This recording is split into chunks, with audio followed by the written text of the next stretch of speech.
am scared.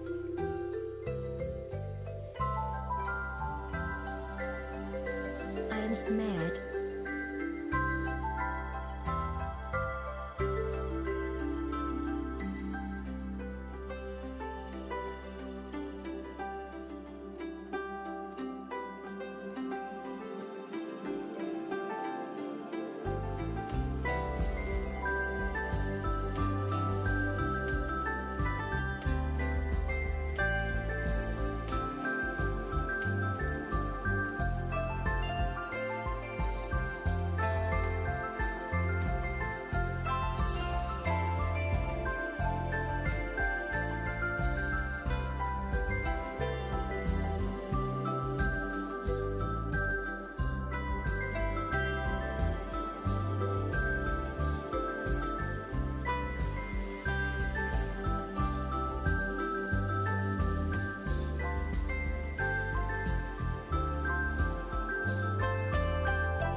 My model broke.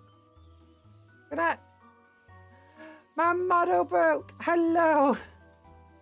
Oh, sorry I'm late. I'm sorry I'm late. Oh my gosh, that was a long starting soon screen, wasn't it?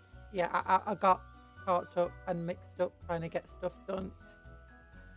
Oh, I'm a terrible person sometimes. Hello, Elite Trainer. Yahoo, Bunny. Yahoo, everybody else who was here. Give messages ages ago. Oh my gosh, dude. I've got the best fidget toy. It's the weight. It's a 4 kilogram weight. Yeah. Okay, so I used to have... What am I doing? What am I doing? I should be like saying, why am I talking about 4 kilogram weights as soon as I just started fidgeting with it? Okay. So today, I got my old 4 kilogram weights out. And by my old 4 kilogram weights, just in time. Just in time.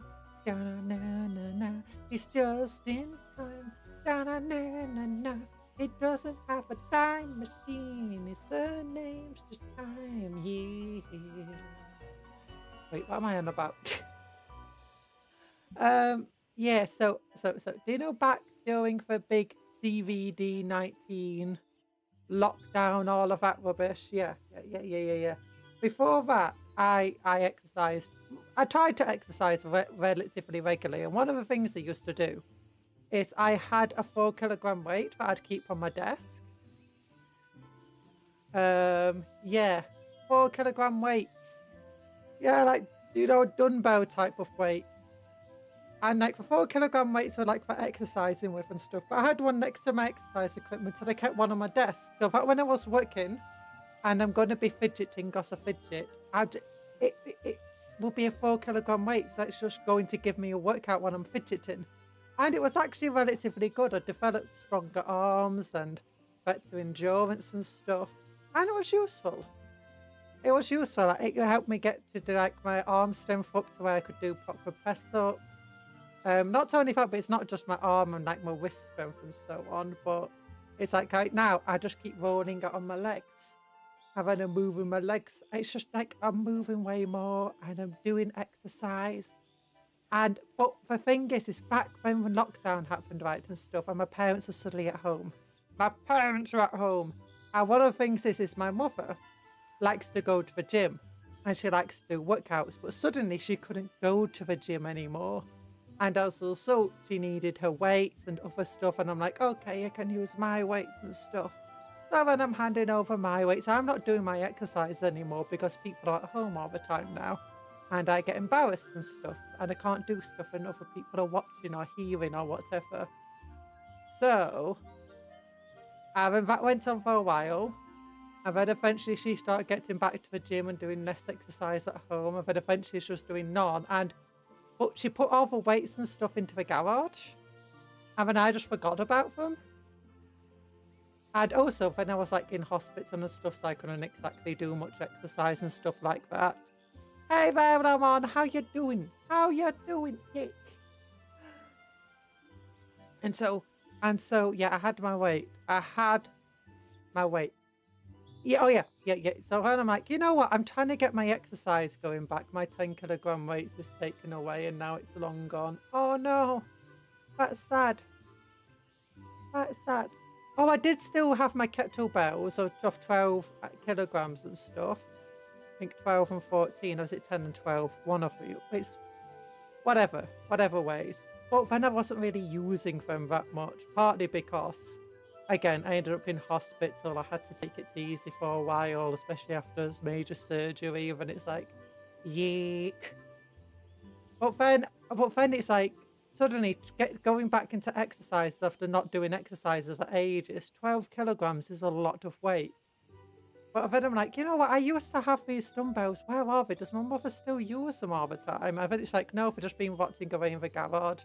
They've been trying to clean them up today and using my weights. You having a good day? Nice. Good morning. I've never heard you say you're having a bad morning. I'm glad that that's the case. Hey ho, hey ho. 12 kilograms. That's too light. Generally, should eat more. No, that's not how much I weigh. That's my kettlebell. I weigh like 70 kilograms or 73. It varies. My weight is very fluctuating. It can go from as low as 67 all the way up to like 77. But I mean, it's. Oh, for that being said, I am very flabby. Oh, yeah, no, 12 kilograms. That's like the weight, my kettlebell weight. Yeah, like the weight for lifting. That's good for like when you're doing squats and stuff. Or doing like underarm stuff. But at the moment, I need to get you're 55 kilograms. Oh, no, you need to eat more. And I'm 6'4". So being like 60 kilograms is pretty much, you know, hardcore for me. I don't think I could go much below 6. When I was like really young and I was having like horrible bouts just of my stomach issue just all the time, I was about 63 kilograms, but I couldn't actually go much below that, even when I was just like starved and so on and dying of hunger. But the thing is, it wasn't too below being underweight. It was just so no one, and they didn't really take into account either that I worked out quite a bit, so lots of my weight was so muscle, which doesn't go away that easily. I mean, it does, but that's only if you stop working out. If you continue working out, you don't actually lose muscle that much, even if you're otherwise, you know, you're falling apart. It's interesting. But yeah, but since then, I need to get like exercising done properly again. So I need to strengthen my arms. That's one thing I need to do. So what I'm doing is I'm getting a 4-kilogram weight. I'm just going to keep it on my desk, and I'll inevitably fidget with it because that's what happens. That's like why I keep hitting myself with knives and stuff, because ever since we started Warhammer, I've had them all over my desk, and why I keep rolling around dice because they're just on my desk. My weight is 50 and my height is 68 centimeters. Oh my gosh, you're short. Like 68 inches or 68 centimeters. Wait, you can't be 68 centimeters. 68 inches? 68, no. Wait, how tall am I in inches? 6 times 12, 72. Plus 4, 76. Are you 66 inches? Oh, your least rate is 50. I never read the word least. Sorry, my dyslexia can't. This is why I shouldn't be a streamer. I got dyslexia. I misread every single message. I was like, yahoo, Talan, how ya doing? Here's 50 vertical milk cartons. Oh my gosh, that's super tall. 50, between 50 and 68. Oh. Yeah, so every so often I try getting exercise and stuff done, but I never have my dumbbells, so I'm glad I got my dumbbells back. Yeah, at least one of them here. I need to start getting a routine, I think. I'll try to get a routine. Every time I have a routine, I actually make myself really ill trying to follow it. I don't want to do that.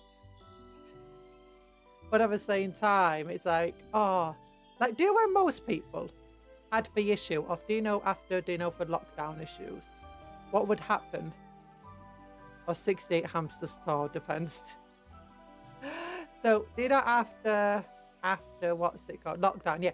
Most people were upset because suddenly they went from an environment where they're always having to talk to people or be around people, to suddenly being in an environment where they're never around people.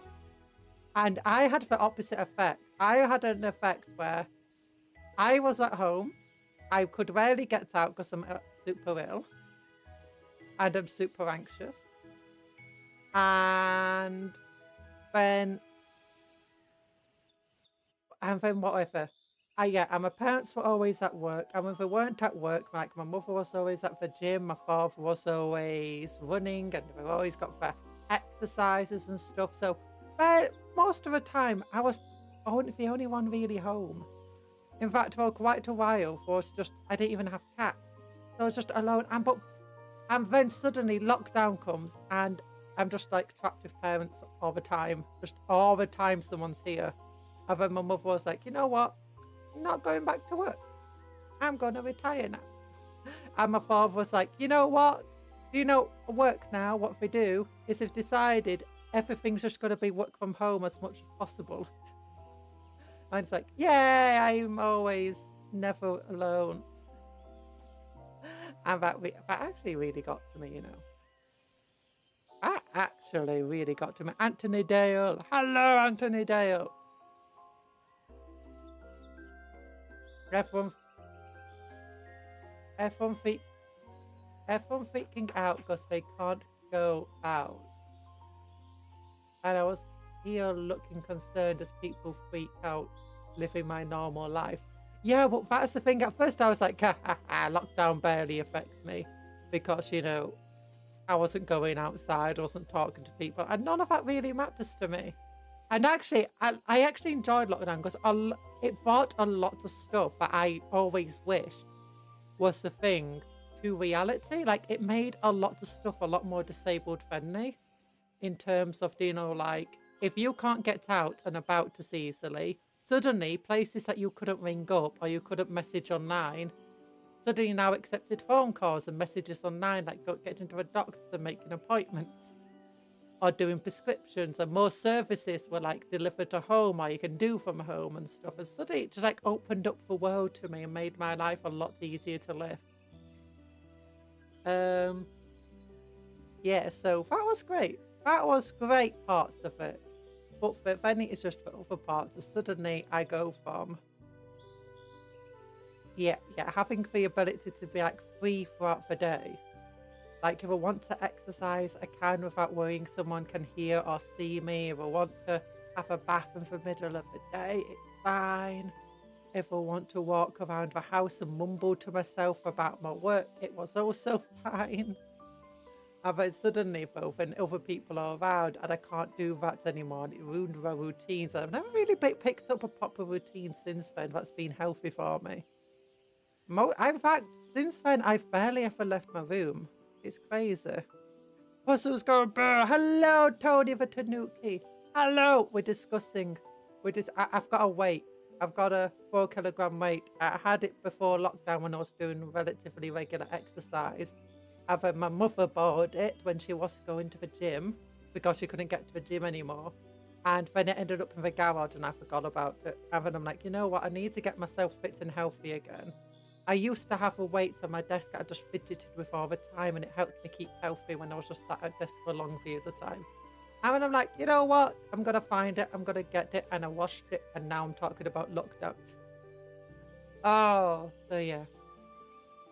Oh, but I mean, ultimately, if I can just get over a block of, you know, be able to do stuff while other people can hear or see me, that's what I really need. I should just go to a therapist. Sucks that around here there's no good mental health stuff over here. Oh my gosh. Don't trust mental health in the north of England. It sucks. It sucks. Especially NHS funded stuff. It's an open secret that they squandered all the money that went to mental health on other stuff. But suddenly, it's actually quite amusing. If you look at when a bunch of doctors in the north of England, like the cars they drive and when they're from, what year they're from, it also coincides with the year that there was a big mental health fund initiative. Oh, it's crazy. It's crazy. The world is crazy, people. Oh. But yeah, now I've got a 4 kilogram weight, so I'm going to have super strong muscle. Actually, I'm not going to have super strong muscles. I'm just going to tone up my arms a little. I'm going to get some muscle back. Because I was so embarrassed. Because I was once, like, when I gave my mother, my 4 kilogram weight, right? For mongoose, if I might opine, lockdown hit right as I had resolved to overcome my shyness, felt like a smack in the face of the universe. Oof. I was actually starting to get out a bit more, like, after quitting driving and stuff because of my health and a few too many near misses with my migraines and dizziness. I was like, you know what, probably shouldn't drive anymore. So I stopped that. But then that meant I stopped. Actually, one of the things about that is that it actually opened up quite a bit for me. Because I always got scared, like I'd have to drive somewhere, and I felt like if I wasn't driving there myself or squandering the car, and the fact that I had car insurance and stuff, but I always was scared of driving. So I actually tried to avoid going out as much as possible because I was scared of driving because I had these migraines and dizziness. And then eventually I was just like, no, I'm just going to stop driving. It's not safe. It's not safe for others on the road. It's not safe for me. And then after that, I was just like, okay, now I'm getting taxis all over the place. I'm getting somebody else to take me. And then I felt a lot safer. Like, it's crazy. And So when I started doing stuff more, and then lockdown hit. No, but still, my health and stuff's always pushed me back a bit. Back into the box, the universe. Yeah, no, get back in your box. Into your box. Don't overcome your shyness again. Also, I was hoping to take the JLPT that year. It was cancelled 6 times. Oh, Japanese language proficiency test. Oh, I know that. When I was around that time, I was learning Japanese, and I was thinking about maybe one day taking a test. I only thought about it though, and then eventually I quit learning Japanese because I was trying to juggle too much stuff. I was trying to juggle my health, physical health, mental health, learning Japanese, trying to do writing and doing other stuff, and ultimately I had to put Japanese to one side as I focused more into my writing and my physical health. Because I always do that. I always put too much. I know that most people can juggle a lot of stuff on the plate like that. In fact, I've even considered a lot of stuff. Like putting an hour into exercise every day. And doing your daily work and then learning a language at the same time. That's not crazy for a lot of people. For me, though, it's hard. It's hard work. Hard work when you're always in academia. I eventually got to take it and failed twice. Felt a bit insecure about that ever since. Don't worry about it. Yeah, we all fail sometimes. The first time I took a driving test, I failed it. And then the second time, I was golden. Yeah, I will say it was golden. It wasn't perfect, but pass. It was a pass. But that's a great thing about those language proficiency tests. You can do them again. Second time was after hiring a tutor to help me, so I was mighty confused. I mean, one of the things is that sometimes... Did you do practice tests and stuff as well? Because I always have the issue where on practice tests I can do really well. Even if I get other people to mark it and teachers and stuff, I can get A stars pretty easily or 100%. Well, like when I was in school especially. But as soon as I actually sit down in an exam hall, I never did as well. I never did as well. Nope. I always sucked. That meant like great. The only time I did as well was maths, but that's because I was just so overconfident with maths. In fact, I was so overconfident with mathematics and in fact physics as well, but I rarely ever studied them. So I did well on the practice exams, but then also well in the actual test. But that's because I barely studied and I barely cared. It's like, you know what? I'm amazing at this. I don't need to study. I don't need to learn. I know it. I don't need to be anxious during the exam.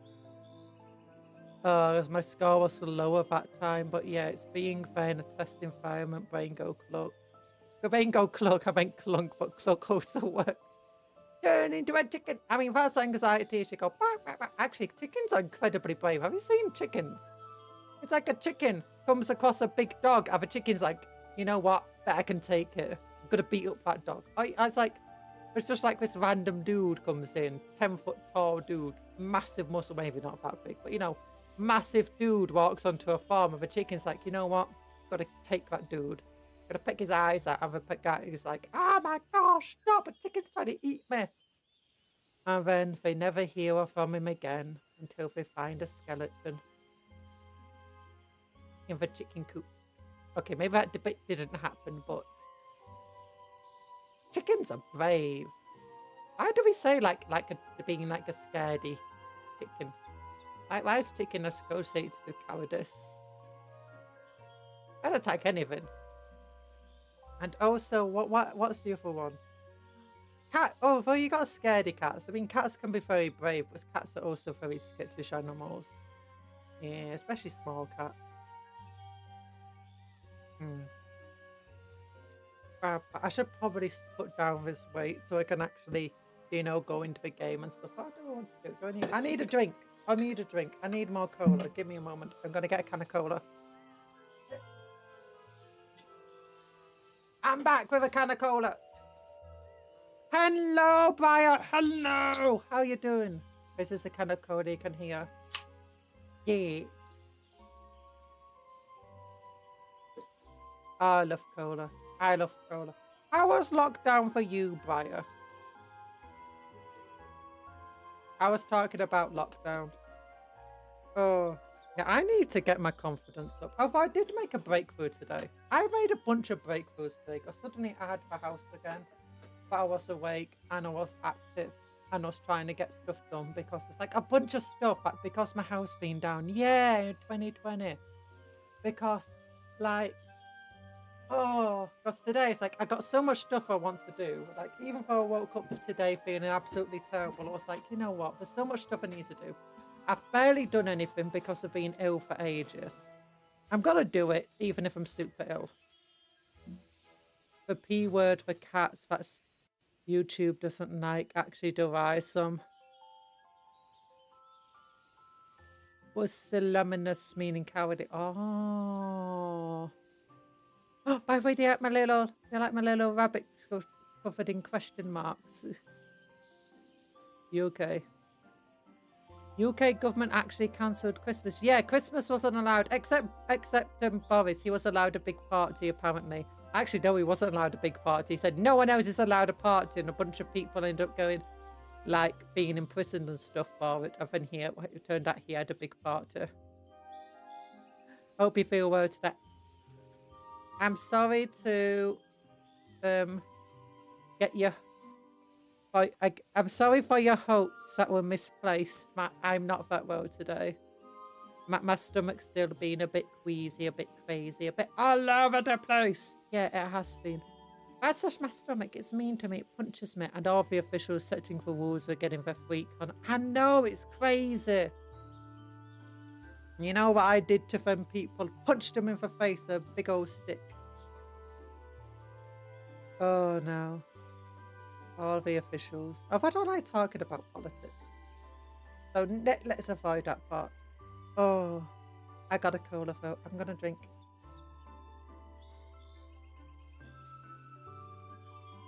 Yay.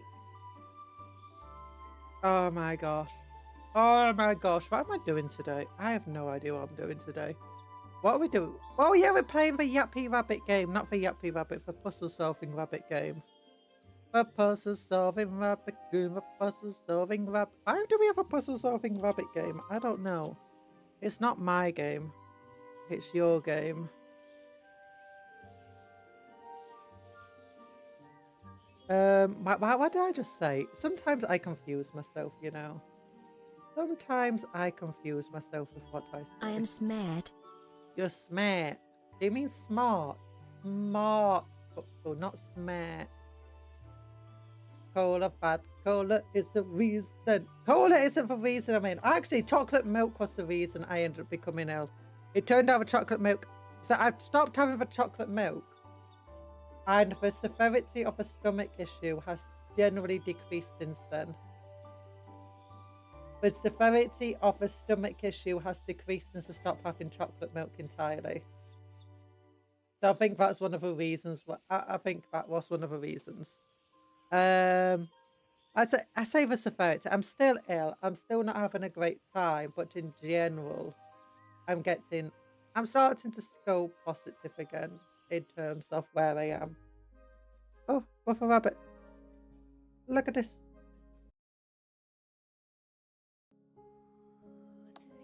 No, it's not lactose intolerance, technically, because lactose intolerance is actually a very specific issue. Oh, I love this song.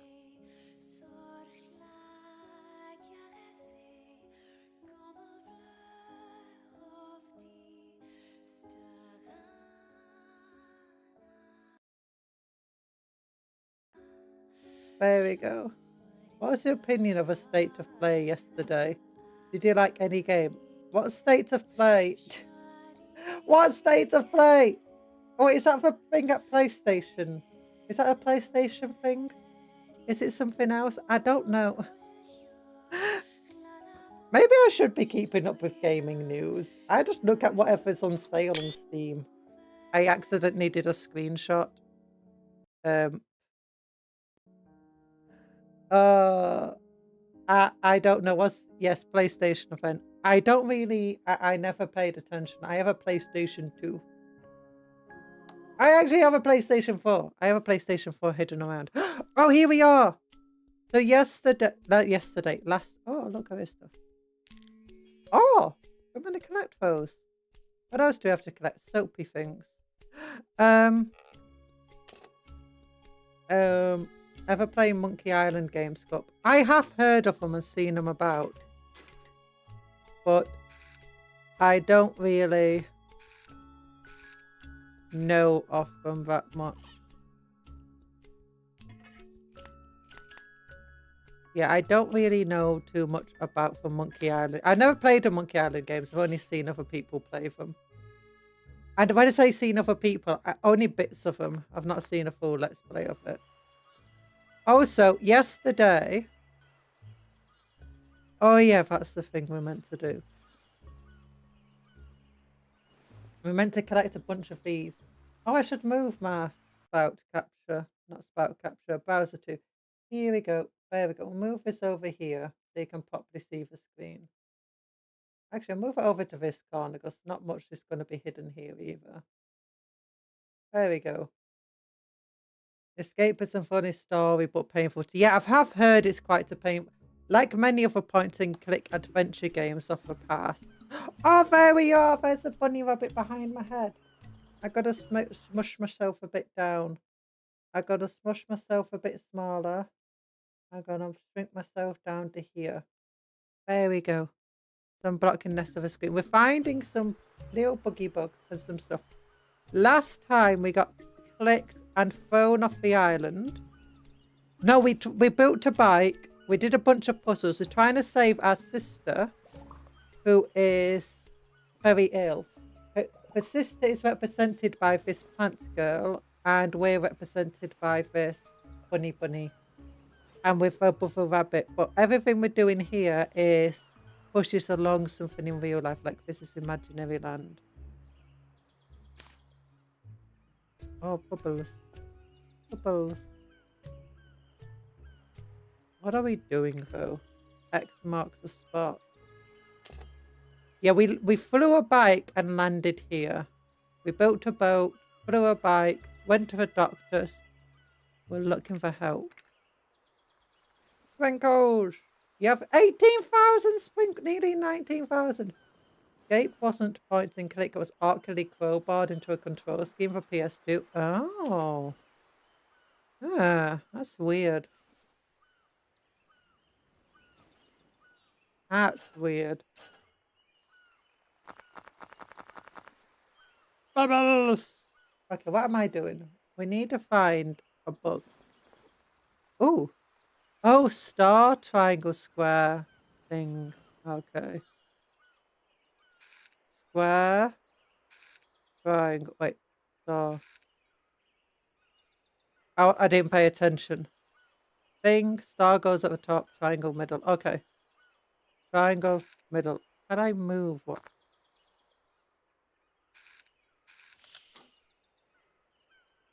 That doesn't help us.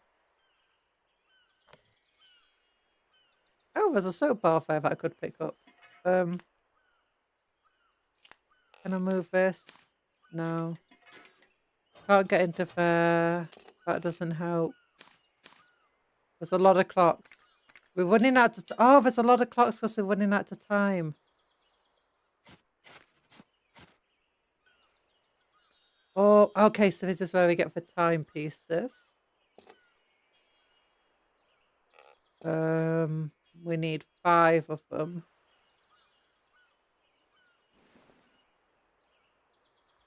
Oh. Oh, that's how we leave across this. Okay. Tails is alright. Monkey Island Tails.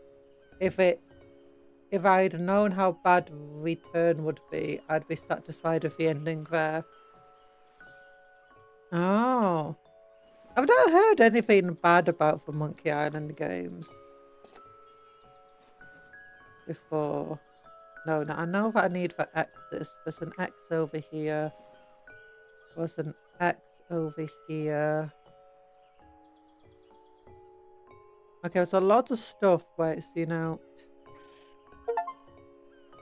Interactive RV Yum Yums, isn't it? Oh, there we go. That's over here. We need one more clock thing 2 more X things. 1 of the bugs.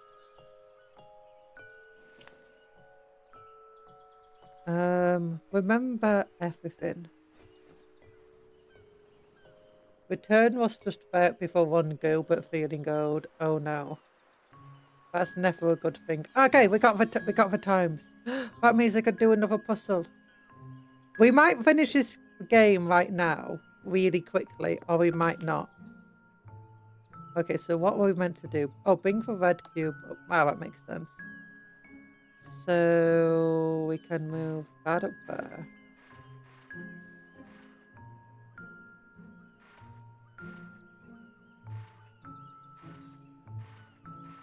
That over here. That doesn't seem to help. Nor that. This could help though. There we go. Yeah, children's puzzles. We're amazing at them. Okay, and this can be used on.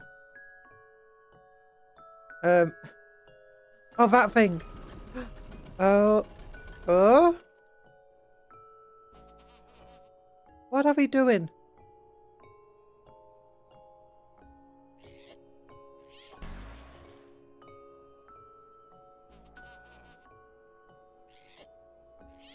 Oh, I was meant to make it land on one of a...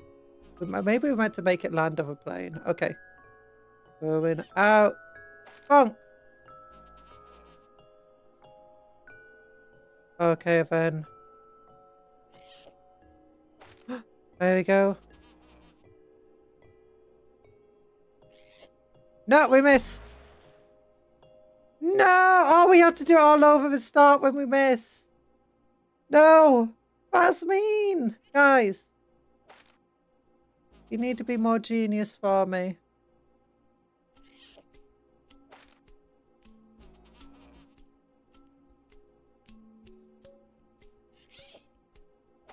There we go. Okay, just one last time. Oh no, it's done. Phew. Phew. Okay, so...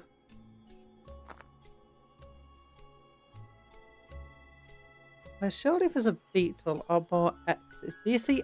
Oh, we can. No, we can't go up because this is in the way of these fawns. Surely there's another beetle around somewhere. And more of these X marks the spot rocks. Oh, Roman numeral rocks. Oh wait, there's a... I saw a soap bar just then. Here we go. Guys, I needed to keep your eyes out for stuff. Oh, wait a minute. That's one of the bugs, right? Oh, we build them out? Is that a big bug's mouth? Okay, we need 2 teeth. Okay, there's a teeth here. There's a teeth. There's a tooth. A tooth. A tooth. A tooth. A tooth. A tooth. We need a tooth. Yeah. Okay. So we got all the bugs now, which will allow us to do this.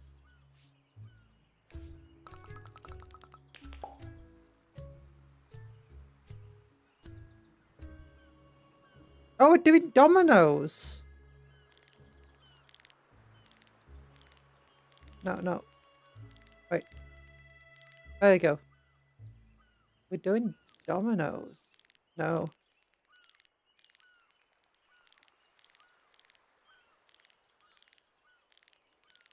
There we go. I mean, no.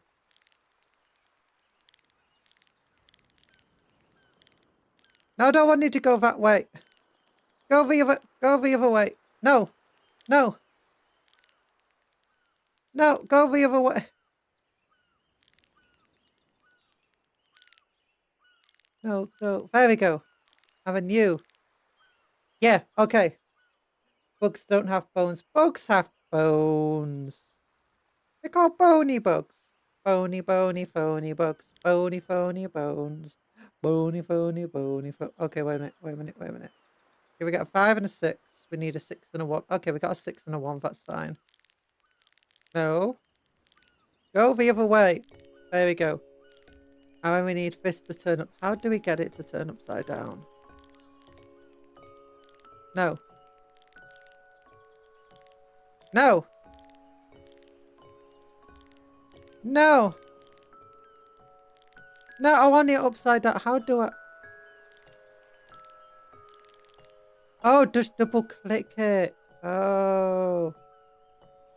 Okay, so you got 3 and 1 here. And you got 1 and 1. Then we need to get for 4. A 6 and for 3.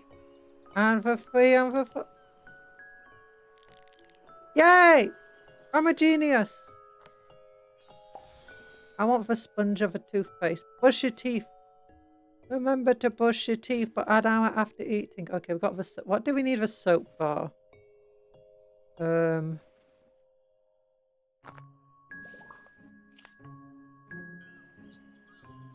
What's it for this?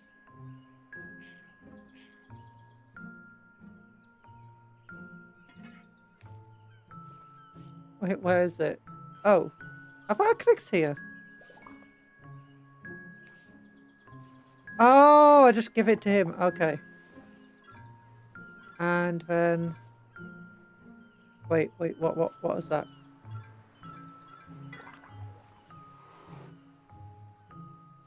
I wasn't paying attention.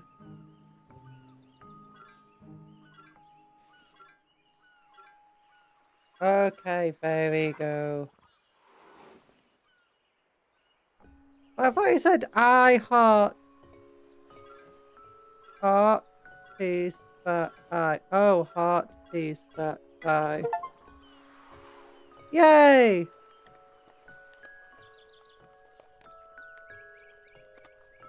Oh, darn it, we've got more stuff to do now. Like this thing here. We need to make that move. We need wheels.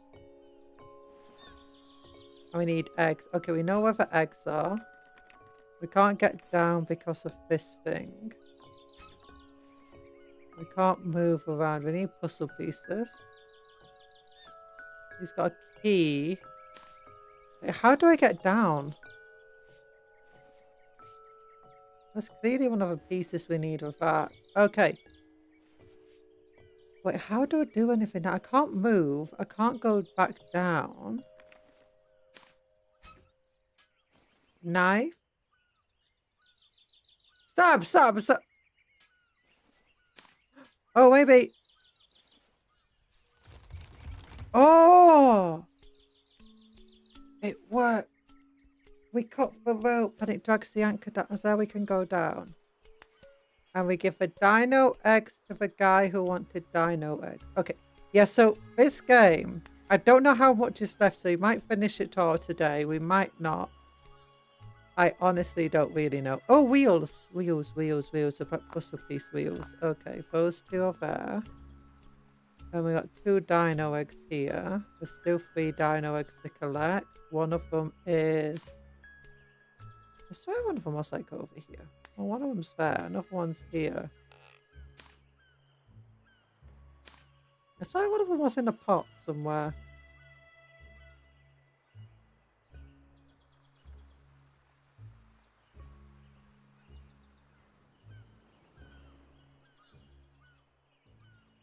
Keep your eyes peeled to the... Oh, there's a wonderful... Ah, there it is. There's a pot.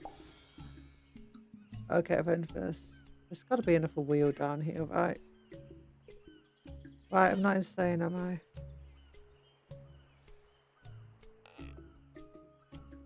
Maybe I'm insane. I'm insane. It's fine. It's fine. I accept being insane. Okay. So, you get some dino eggs.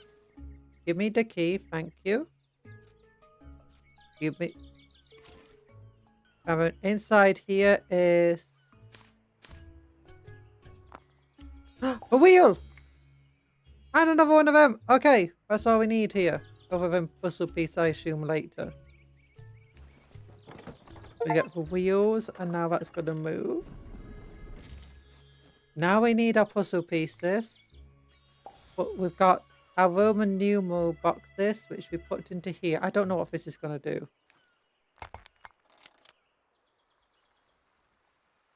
What am I meant to do?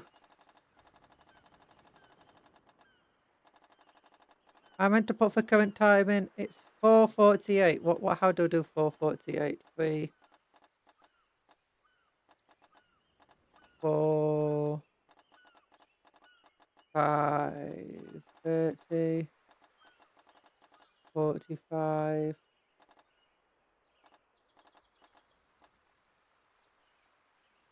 that right? Is that the time I need? No, okay, don't think it goes off of real time. And that goes up and down like that. Exactly 3. Is that correct? There's a clock outside. Yeah, this clock. Do I need to be more exact? The game's normally quite forgiving when it comes to exactness.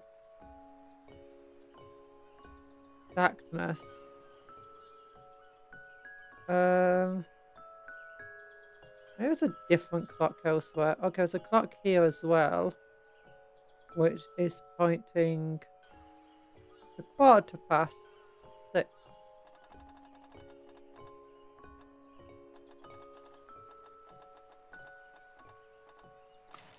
Okay, it's 6:15. Nice. Oh, it tells each of the clocks. It's got each of us. This must be a third clock somewhere. Okay, okay, I get it. Green clock, blue clock, orange clock. Now, where is the orange one? Yeah. Green? I'm guessing that one might be upwards, unless it's somewhere else.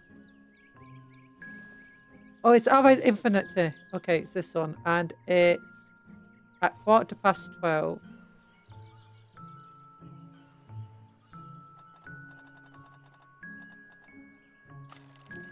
Yeah! Oh, what's that done? Gives us a puzzle piece. Or a stamp.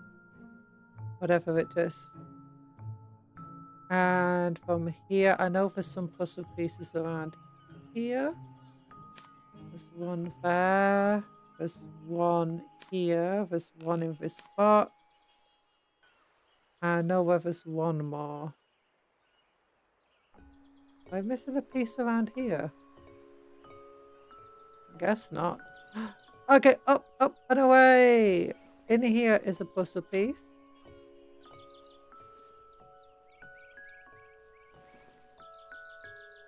And green clock, blue clock, orange clock. That sounds like the beginning of a song. I don't know what song. Behind big red clock. You're correct. Thank you. And then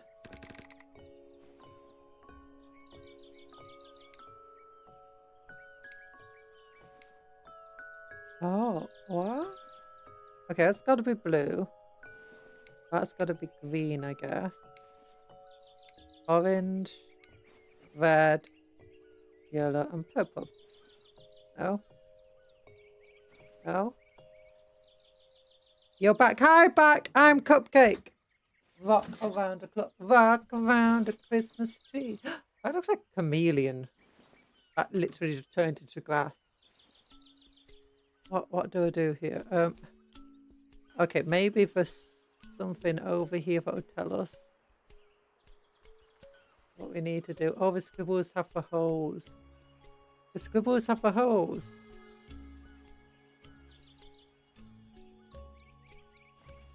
Oh, I think I know what you mean. Yeah, that goes green. This must be orange. So red must be here. Because it's the edges of them, isn't it? Yellow is here. Purple is here and blue is... There we go. Thank you. You know, Anthony is solving this for me. Oh, he's been in all the other things. Insect cooking a sausage. I see conjure brain ain't that wrinkly. What do you mean ain't that wrinkly? What do you mean? I'm becoming a muscle head. I'm becoming a muscle head. I'm doing weights. 4 kilograms. Amazing. What is that? Is it like a big caterpillar robot thing? Okay. Oh, look, he's so tall. He's crying. The little boy's crying. Oh, what am I meant to do? Ah!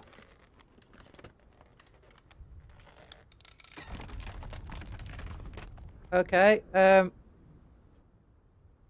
this is interesting.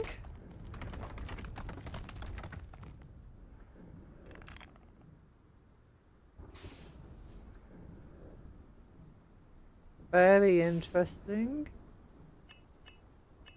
Oh.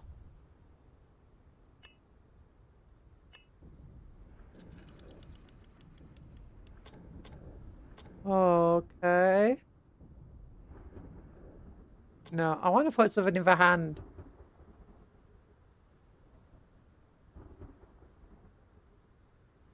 So we got this. Can I move that bell? No, is that the only thing? Oh, I can move this. Put it in the hand. It just got in the hand. Yes, I knew something went in the hand. And you got a block. The square goes in the square hole. The star goes in the square hole. The circle goes in the square hole.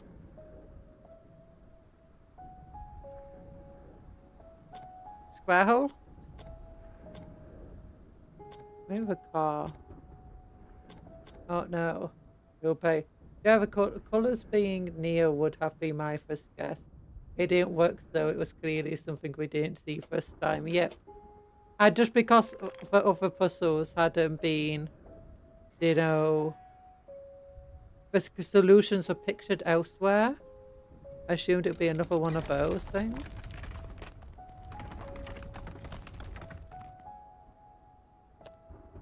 Okay, so ball would go... Where would a ball go? What? Can we pump up the ball somehow?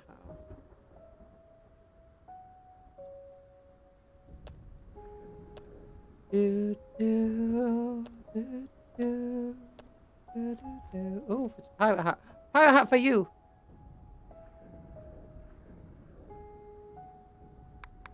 Oh, this thing can go... there. Carrot goes... with a bunny rabbit! There's a little bunny rabbit! And where does this go? Welcome to Darla's Wonderland. I hate it. If I start seeing extra staircase impossible triangles, I'm gonna start doing non-excluding flips. Oh, that's silly. You need to inflate for ball. I know I need to inflate for... Oh, there it is. I see it's behind me for thing that we inflate with. But who do you want for bunny go? Do you want for bunny? Where does bunny go? In the hat, obviously. Yeah. Okay, so this goes here. It pumps up behind my head. And then I put the ball on the foot. Yeah, it's doing keep you up piece. Whee! Oh no, it went to its doom. I pushed it to its doom. Okay, we try this again. Oh, the arms move in each time. I never noticed that. Okay, there's a battery, which goes in the... Yeah, I knew it would go here. There we go. Oh, there's a little rat! And it had cheese in its pocket. Did you see the little rat? Oh, we missed it. We missed a little space rat. No, we didn't inflate him for bunny. And the cheese goes in for triangle hole. No, but it was a little rat. It was face hanging out here. I didn't notice until it already solved the puzzle. It went in and it had its cheese went here. Oh. Rat. Okay, what's this? Goes here. Yeah. An eye on a... Yeah, all of everything here is very much a... You know, sort of... Ooh. You know, uncanny. Everything's made from toys and childish imagination. Okay, that's cooking away.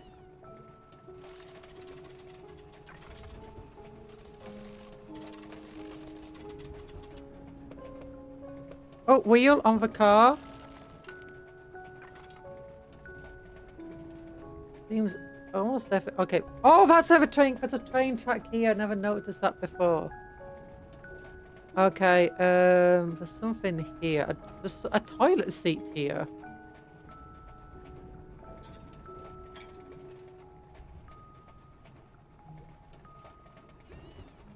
Can I pick anything else up here? Doesn't look like it. I feel like I need to open that up, but for now we'll just do this. Cheese, actually cheese goes in my mouth. No, no, it doesn't. Okay, we got the train. It goes here.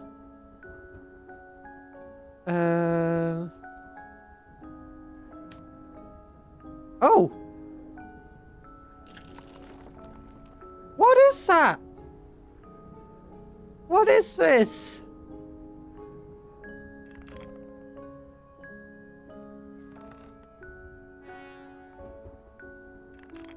Is there anything else we can move around here?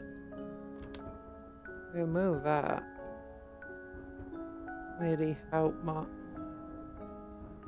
We need a circular piece. Why do we get a square piece?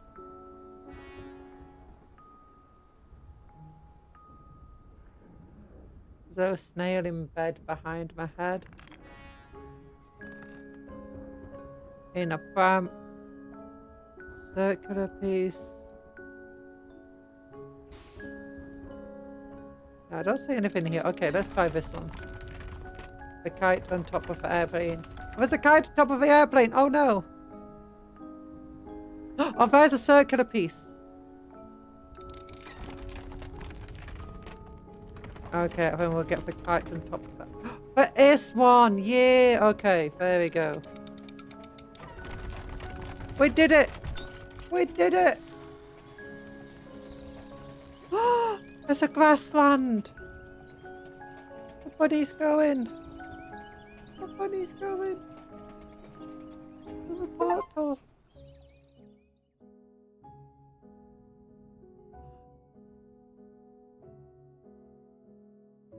Jeopardize! He's alive! I was just gonna die. That's the end of the game. I didn't know how long it would take us because that last level took us like an entire hour. Oh, this song's so sad. How many substances were the people on? I think it's made by one guy. Well, maybe not one guy. It's made by a few people. But the main guy behind it is like made a few games like this. Oh, who knew medicine was that simple? Yeah. Oh.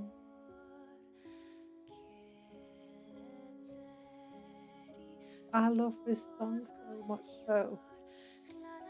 This song is the entire reason I played the game. Also, the art was really beautiful. Master engineering. Master engineering! Just imagine if I'm building an actual rocket ship for this. Artist. Yeah. Marek Katorowski. Artist. QA engineers. Publisher Atfix Monday. Atfix Monday, nice. CEO Thomas Goddiski. Management board. Management board. Quality assurance team. Producer. Wait, there's no quality assurance team. There's no quality assurance team. Lead questionnaire engineer. Quality assurance engineers. Oh, wait, no, this is a quality assurance team. Quality assurance interns. Oh, okay, I get it. And for PR marketing team, publishing director, PR marketing managers. I've only experienced those 2 levels and that was a trip. Yeah, this entire game is a trip. It's harder than I expected for puzzles, to be honest. But a lot of it is just trying to look. Both names sound very Russian, but I bet Master Engineer was just a local mechanic that repaired their car once. I think it's actually... Is it a Polish game? I can't click out of a game without third-party licenses. Arbor Inc. There we go. I think it's Eastern European, anyway. ENvtuber Corporation. Oh, I can move the credits. Map of a rabbit. Oh, it just goes for it again. Okay, back. Okay, I gotta Google. I gotta go into Steam. Oh, we finished the game. It was so sad. It's a very pretty game, though. Look at how pretty that art is. It's very sad when it goes from the crazy, nonsensical mind of a child into reality. Like, oh no. Oh no. Okay, I'm bringing up Steam. I'm bringing up Steam. Steam, come over here, you crazy egg. Map of a rabbit. Store page. Artifacts Monday. About... There we go. Continue to external site.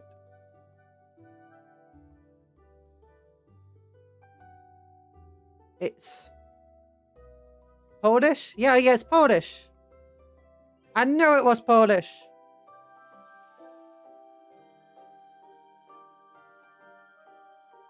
There we go. I say I knew. I guessed it was Polish. The Ratting for Freezer was still super funny. Oh yeah, the Ratting for Freezer. You'll have a wiki page.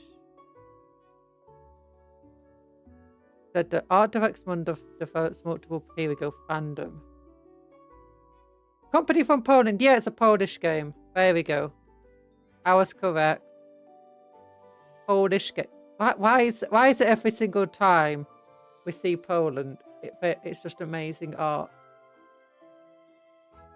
Gosh, you know, Nico made my model. Nico made this model. Yeah, this model right here. Okay, so the puzzle solving part of a stream.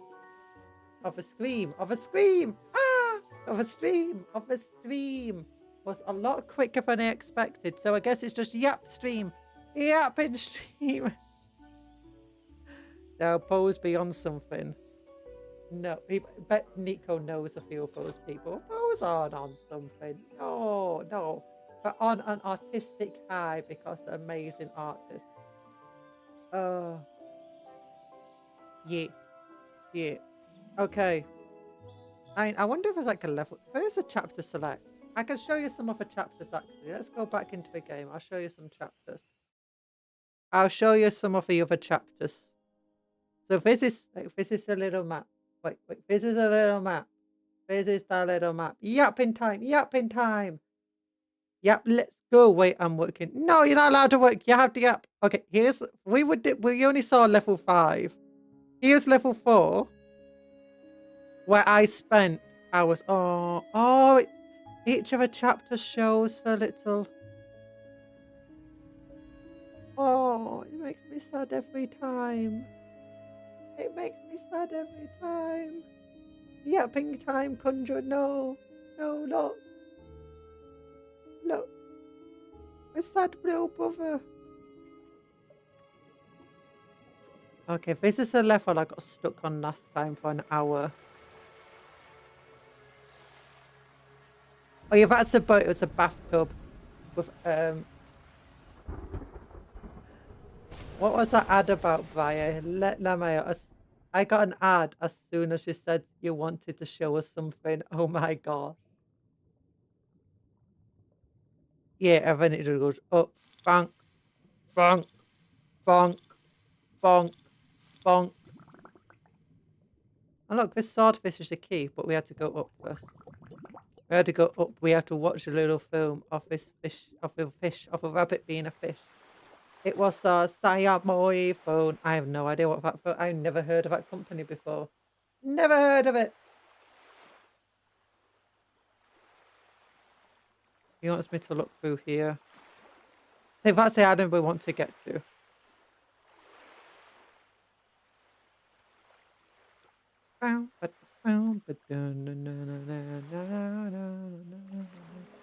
Okay, now we can leave. Okay, so see, look at this crazy place.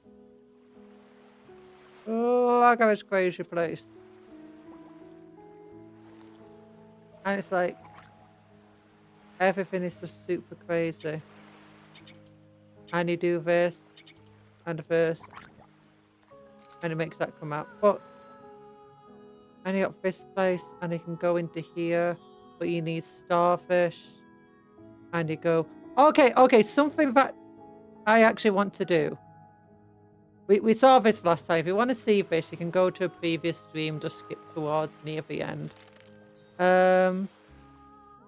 But if we go back to the menu, Conjuror, promise us yapping time. Stop replaying the game. I'm not replaying the game. Chapter select. One thing I want to do is we completely missed because my internet died at the time. And it's this screen. It's this thing. We didn't get to see this.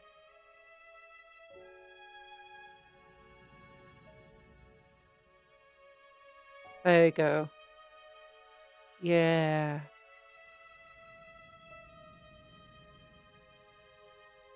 The child dying. Oh no. Oh no. We didn't get to see that part. Yes, he flew his little kite. Yeah, because my internet died. Scam! You scam! Yes, not working because you said you're not allowed to work. Where is he at? Okay, you're allowed to work. On which ceremony fame? Which Siamoi? Siamoi. Siamoi. Siamoi. Siamai. Siamai. Siamai poisoning. Yeah, this part we completely missed. Damn, it's so sad. It is so sad. I died, but my internet died at that point. As soon as we finished the levels, we never got to see that little cutscene. Okay, I'll get back to yapping time. You said you wanted yapping time. We'll do yapping time. We'll do super duper yappy tappy dappy dappy doo dappy die dappy do dappy dap. I don't know what I'm saying. I'm just buying myself time. She loves to make herself sad. I'm doing right to make myself sad. I just do it all the time. Oh my gosh, I make myself sad all the time. It's true. It's true. I made myself sad by watching just The Simpsons. The Simpsons showed Nobel Prize winners. So I was like, chippy yappa yappa. Chippy yappa chippy yappa yappa yappa yappa yappa. I don't. Oh, what is that thing? How does it go again? I forgot the tune. Boing. Boing. Was it ever even a happy? Yeah, there was a happy end. Did you miss it? Do you need me to show the last level again so you can see the happy ending? She got saved by modern medicine. She got saved by medicine. She opened her eyes. She woke up and medicine saved her. You missed it. I didn't miss the happy ending. Oh, there was even, not was there even. See, this is where dyslexia really hits me, you know. There was even a happy ending. Stop making yourself sad. Yeah, so what I did, I was watching Simpsons. I read Nobel Prize on it for Peace Prize. I was like, oh, who won the Nobel Peace Prize last time or like recently and stuff. So I'd also just go through Nobel Peace Prize winners and like looking through them all and who they were and what they did. And that's a very sad thing to look into. Don't do it. It's really sad. There's a lot of history there and there's a lot of sad history. Oh, I'm crying again. Oh no. No. Why did you draw a rabbit like a Chad meme? I don't know. Okay, so I couldn't think of what to draw, so I just started drawing like random lines, and that became rabbit tears. And I was like, you know what? I'll just draw a rabbit using random lines. And then I was like, I can't be bothered doing these random straight lines anymore with chalk, so I just made them curvy lines. And then I was like, what the hell even is this? So I just drew it anyway, and then I just spent the ages making all those question marks. Like, you wouldn't realise each of those question marks actually took a while because it's a normal red colour with a slightly lighter red lining, with a slightly lighter red lining from that, then white. And then on the other edge, it's got a darker lining. Exact posing to. What is a Chad meme?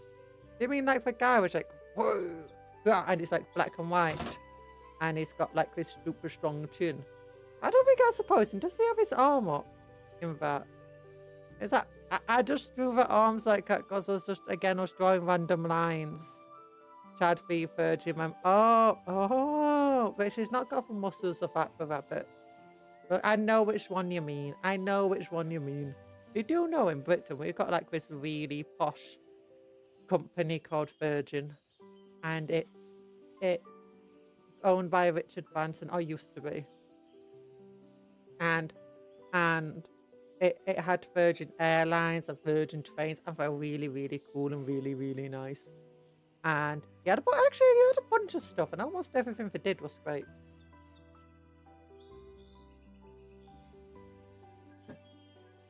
I had some more cola.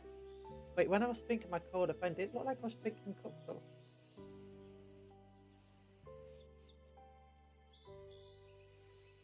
Kind of did, didn't it? Your government funded facilities or such.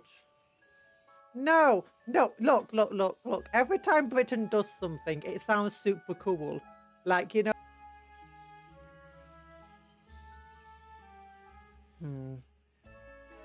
We're back!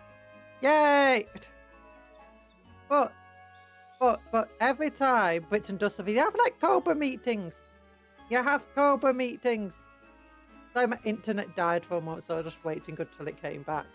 And we have like the shadow secretary of a shadow council, and we have like all sorts of cool names of things, and it's insane and it's amazing. Stream like when she said when Britain does something, it's super cool. I know, my internet died. My model went black.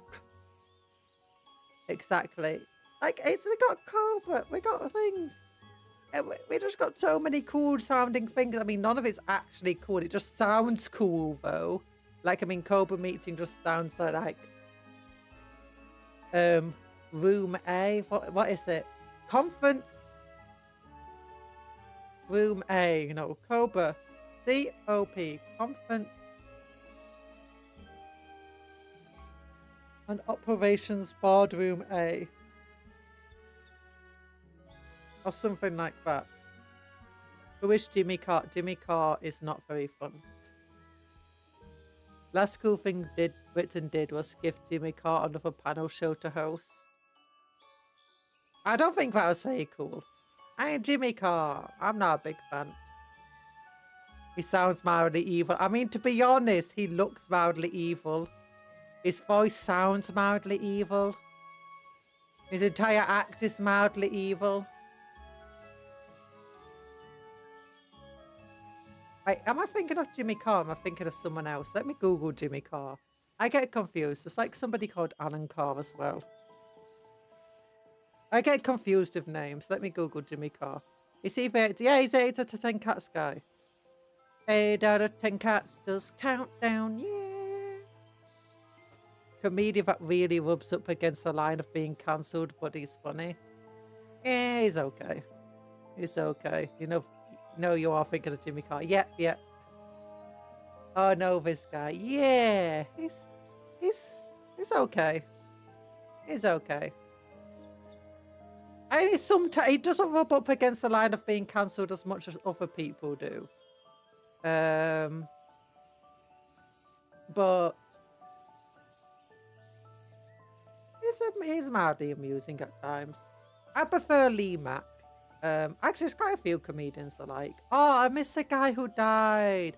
He was often on for different comedy shows. He had glasses and he was old. Oh, he was great. What was his name? What's his name? And he was often in QI. Sean Knock. Yeah, Sean Knock. Oh, I miss him. He was great. He was great. He always made my day. Oh, and what's that other thing? Have I got news for you? Was that what he did? I don't know. Lee Mack and David Mitchell on Match Made in Heaven. Yeah, Lee Mack and David Mitchell are pretty funny. I'm not a big fan of David Mitchell or a lot of the stuff he does, mind you. I've always thought he was mildly amusing on doing like the different panel shows he's been on. But when it comes to his stuff by like his comedy and stuff, where I've not found David Mitchell as funny. It's definitely some jokes he's done that have been very classic, like "Oh, we the bad guys" with what's his face. Wait, I can't remember people's names with what's his face. "Are we the bad guys?" Maybe. But a lot of his jokes just fall flat for me. Although I feel like that for lots of comedians. A lot of comedians, but I do like them sometimes. I like Lee Mack. Lee Mack, like, on Not Going Out was really funny. Oh, I love Tim Vine. I don't know comedians by name. I only remember when I remember Animals That Were Sue. Same. But Tim Vine, I love his one-liners. He's got great one-liners. And I don't know. Show us Mitchell and Webb. Yeah, Mitchell and Webb. It was Webb. Yeah, Webb. That's the name I was thinking of. That's the last name, but first name escapes me. Webb's done quite a few things outside of Mitchell and Webb. Webb and Mitchell. Mitchell and Webb. Oh, I didn't write it, but I didn't write it as Webb and Mitchell. The Mitchell and Webb look. Okay. Robert Webb. What else has Robert Webb done? Because I saw there was something in it where he did, and I was actually like, you know what? I don't like a lot of the stuff you do, but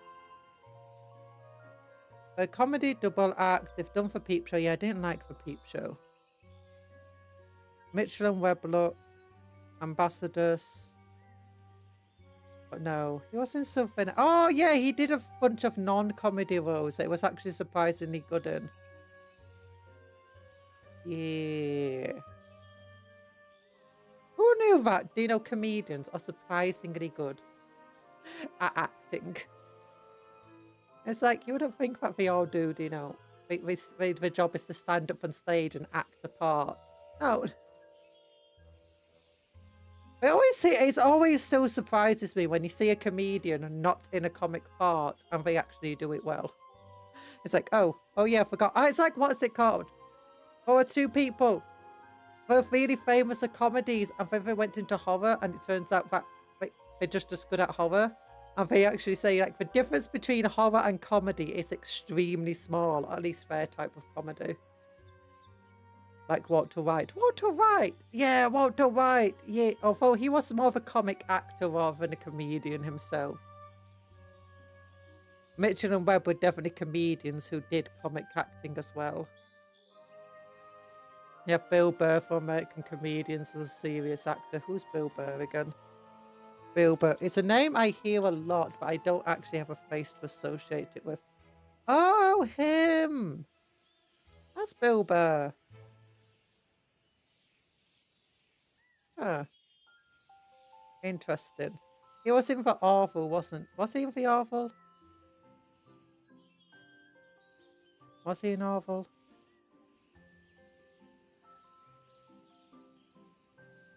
So many actors in Breaking Bad used to do comedies. I've heard that. Mainly from shorts where you've seen from in other stuff and for saying, oh my god, he was really good in Breaking Bad. It's like, oh, maybe it wasn't Orville. Maybe I'm thinking of somebody else. Maybe.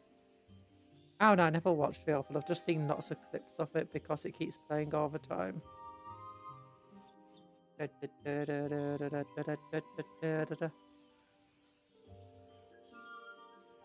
Television. Live at Gotham. Simpsons. He was into Simpsons. Okay, was it non-awful? Never mind. I was mixed up. I got mixed up at who he was. He was in Breaking Bad. I still not watched Breaking Bad. I've been advised not to watch Breaking Bad because it would upset me.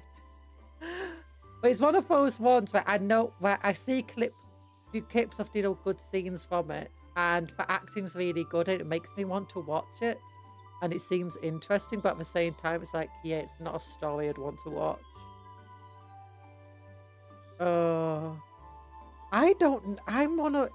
I mean, trying to remember people's names and stuff is always difficult. Like, trying to remember who they're in. It's like, well, my family, we have this thing of, it's like, oh, it's him from The Thing, and it's a thing. It's like, that's what we always do, point out on TV, and we're all like, yeah, well, yeah, it is him from The Thing. It's like, but who is he, and what's the thing? What was the name? I can't remember. I think we spent like 5 hours Googling who it's meant to be. Oh. There we go. Okay, television. What's Michael Webb been in? What was it? No, Robert Webb. Robert Webb. Oh, This Morning, Cutting Edge. QI, yeah. He was in Family Guy. Oh my gosh. It's in EastEnders. Ew. And Doctor Who, yeah. And he played a robot in Doctor Who. And he was in, oh yeah, Agatha Christie's Marple. I love Agatha Christie's Marple. But do you know, and he was in Rick and Morty. And Death in Paradise. Death in Paradise is an interesting show. You're a family of Leonardo DiCaprio meme of him pointing and whistling at something. Yes. Yes, that's what we are. Oh no, you should not. My mother's the worst for it though, because she forgets the names of everything, and children and cats and pets. And sometimes she like knows the name, but she has to go through every other name in her head before she gets to a correct one.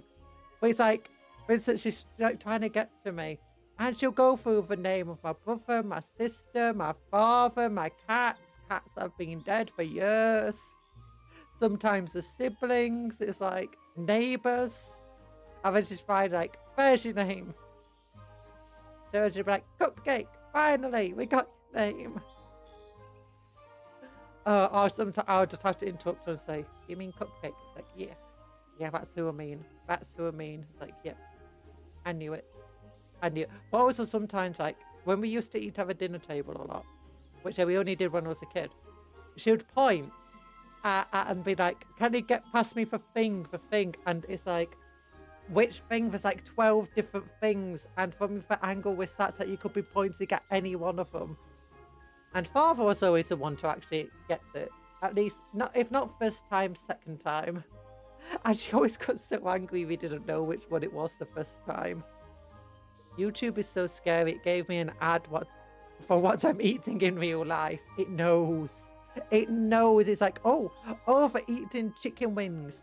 That means they need more chicken wings. Oh, process of elimination. Yep. Yeah, I mean, actually, no. We're a family of that rabbit with question marks above their head. There are some stuff, though. It's like my mother is a really big fan of doing like the whole Harry Potter films. And she's such a big fan that like when she's doing work, ironing, exercise, anything, she'd often just put the films on. So I've gotten very, very, very, very, very good at being able to tell exactly which film they're on, what scene they're on, and so on, just from like just a tiniest snippet of it, like audio from it. Like I'll be coming down the stairs, so it's like, oh, I know that song. It's on Prisoner of Azkaban. When they got the frogs. It's like, yeah. Yeah, she mainly likes the first film, if I'm honest, but that's the film that she, like, 9 times out of 10 she'll be watching. Yeah. Oh my gosh, though. So there are certain things that I can actually just, like, know instantly what it is. But There's not many things. A lot of them will be like, it's a thing with a thing. It's like it's a cup. Look, there's a cupcake behind. Oh, the cupcake's gone. The cupcake's gone. Why am I always acting surprised and for something behind me? It's like I'm the one who put those little characters behind my head. No, they're not there. They're not there. Look where my head was. In that window behind me. Eventually, there's gonna be. There it is! There's a cupcake! There's a cupcake! It's got a hypnotic eyes! Staring at us. Oh, it's gone. There's another cupcake right there. Because it's such a good idea. What's such a good idea? I have no idea what's such a good idea. Oh, to have the things behind my head and just be constantly surprised by them. You know, it's really good that I got eyes at the back of my head though, isn't it? And I can see what's behind me. Like, oh, look, there's a little pigeon above my head. I have things behind you. Yeah. Did you know that coffee? Do you know that thing? Where the needly things in my hair are pointing right now. There's a little cup. There's a big mug. Not mug. There's a teapot next to it. And then next to that, it's got some Kraken coffee. It's like a paper bag. Well, it says Kraken coffee on it, but it's reflected. It's backwards. And over here, behind that chalkboard, there's actually another Kraken coffee. Yes, see, up behind a chalkboard. Behind the chalkboard, where the chalkboard once was, you can see another paper bag there. That's the same paper bag, but it's but for one of the tables the correct way round. The one on the shelf over there is the wrong way round. I thought they were matched with floating face, floating cupcake face. Yes, sorry about that. There's also floating flowers to the other side. Yeah. Oh my gosh, but look at this. Look how little. Ah, the squirrel's gone. The squirrel's gone. The goose is above my head still. The goose loose upon my hoose. Don't have wings, put the table back. I'm putting the table back. I don't have wings, put the table back. Cupcakes just looking at me with his face like, stop playing. Stop playing my emotions, you silly beggar. You silly beggar. Oh, no. You silly beggar. Oh, no. Do you know what I can do, though? What I can do? But Snailians! Cupcake actually is very light and falls comically slow. No, Cupcake just glue. I'm actually holding up Cupcake. You might not be able to tell, but I am holding up Cupcake. Wait a minute. Which arm is it? This arm. There we go. I'm actually holding up Cupcake right now. Look, it's the middle of the day again. It's the middle of the day. The middle of the day. There's a snailian on my desk.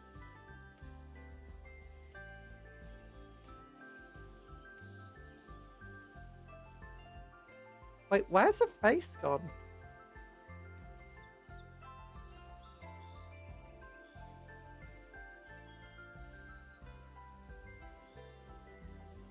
Ah.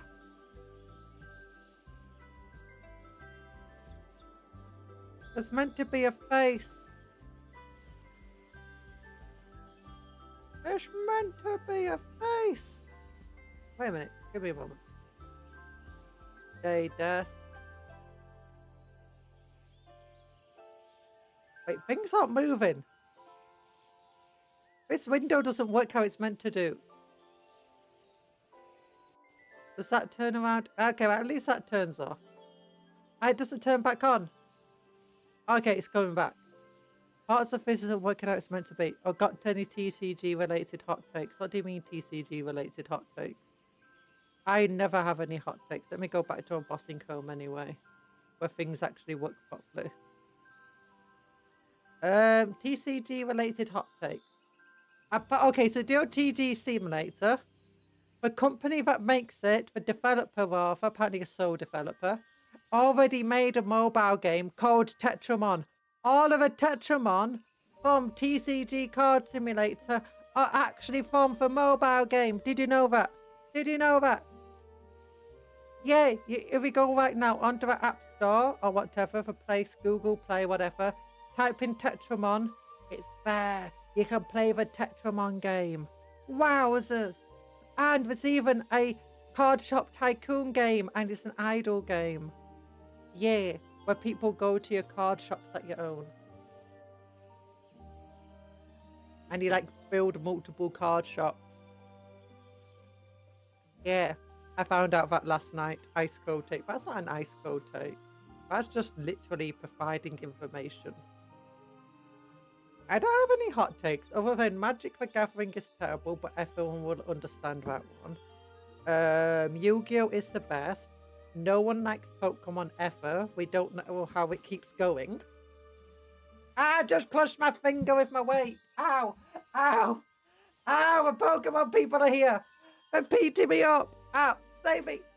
Save me! Ah! Ah! I'm alive. I'm fine. Okay, Pokemon is fine. I actually played a bit of Pokemon. I might have a Pokemon deck somewhere still. I don't know where though. I don't know where I put my Pokemon deck. Where's my cola? I need some cola. Give me my cola. There we go. Let me take my jacket off. It's warm in here. Garlic sack. No! Cupcake, protect me. Protect me, Cupcake.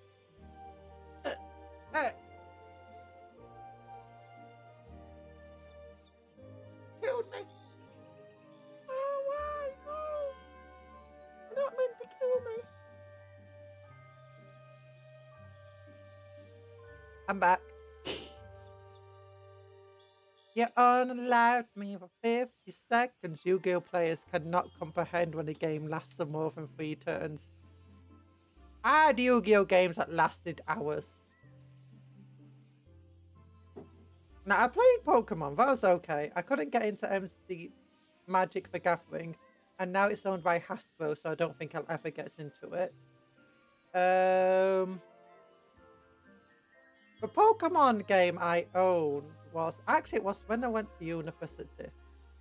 But it's actually not with people from my own university. It was because my friend at her university got into a Pokemon club. So I was like, oh, I'm gonna also collect Pokemon now. Back in 6th form, I wanted to play Card Fight Vanguard. It was simple enough back in the day. I have 4 starter decks still. Ooh, nice. I got rid of my MTG starter deck. I still have the Pokemon decks probably somewhere unless I gave them away. One of them though, my friend's friend was so incredibly kind that he let me keep one of the decks. He gave me a deck. It was like, oh my gosh. I don't know where it is, mind you. It's somewhere. It's probably amongst all my Yu-Gi-Oh decks. Probably. Oh, I remember one of them was a... Oh, it had the bird, X and Y Pokemon bird in it, and it was Zoroark in it. Yeah. When was the last time we played Yu-Gi-Oh? When Elemental Heroes first released? Last time I played Yu-Gi-Oh was during the Links. Was during Link. We had Link cards, we had all of that stuff. I never actually managed to reach the Links anime. I always meant to watch Links. I heard it was a good one. Yeah, because I read the Sexal manga and watched the anime. Was it Sexal? No, not Sexal. Arc 5, whatever it's called. Arc V, Arc 5. Not Sexal. Sexal's terrible. No, Sexal was okay. I watched parts of that one. Yeah. It was around when Link's was when Link's Fate was going out and the next one was coming in that I ended up stopping playing. When I say stopping collecting, I stopped playing way before then because I had no one to play with anymore. I was thinking about trying to find a club or something to go to play at, but I mean, with my health, it's very difficult to get out to clubs. Yeah. 6 to 7 years ago, I imagine so. I don't know. I can't remember. I mean, half the cards that are in the game still on like the top tier ones were like, oh, they were ones I had anyway. Like like I had Ash Blossom, I had all of those cards. I had the Tractor Rig, so the tier limits and all of those ones. So it doesn't seem like a lot's changed since then. If you started playing again, you'll get Ash Blossomed once and burn your whole collection. What do you mean? I've got Ash Blossomed like 60 times. In fact, I bought like this set that just had like 5 Ash Blossoms in it. What do you mean? I'll burn my entire deck. I was there when hand traps were becoming the big thing. We have extra Ash Blossoms. I know there's loads of them. I love them. I especially love the zombie ones, but I love all those. I collected all of them. I've got one of every single one of the hand trap cards at the very least.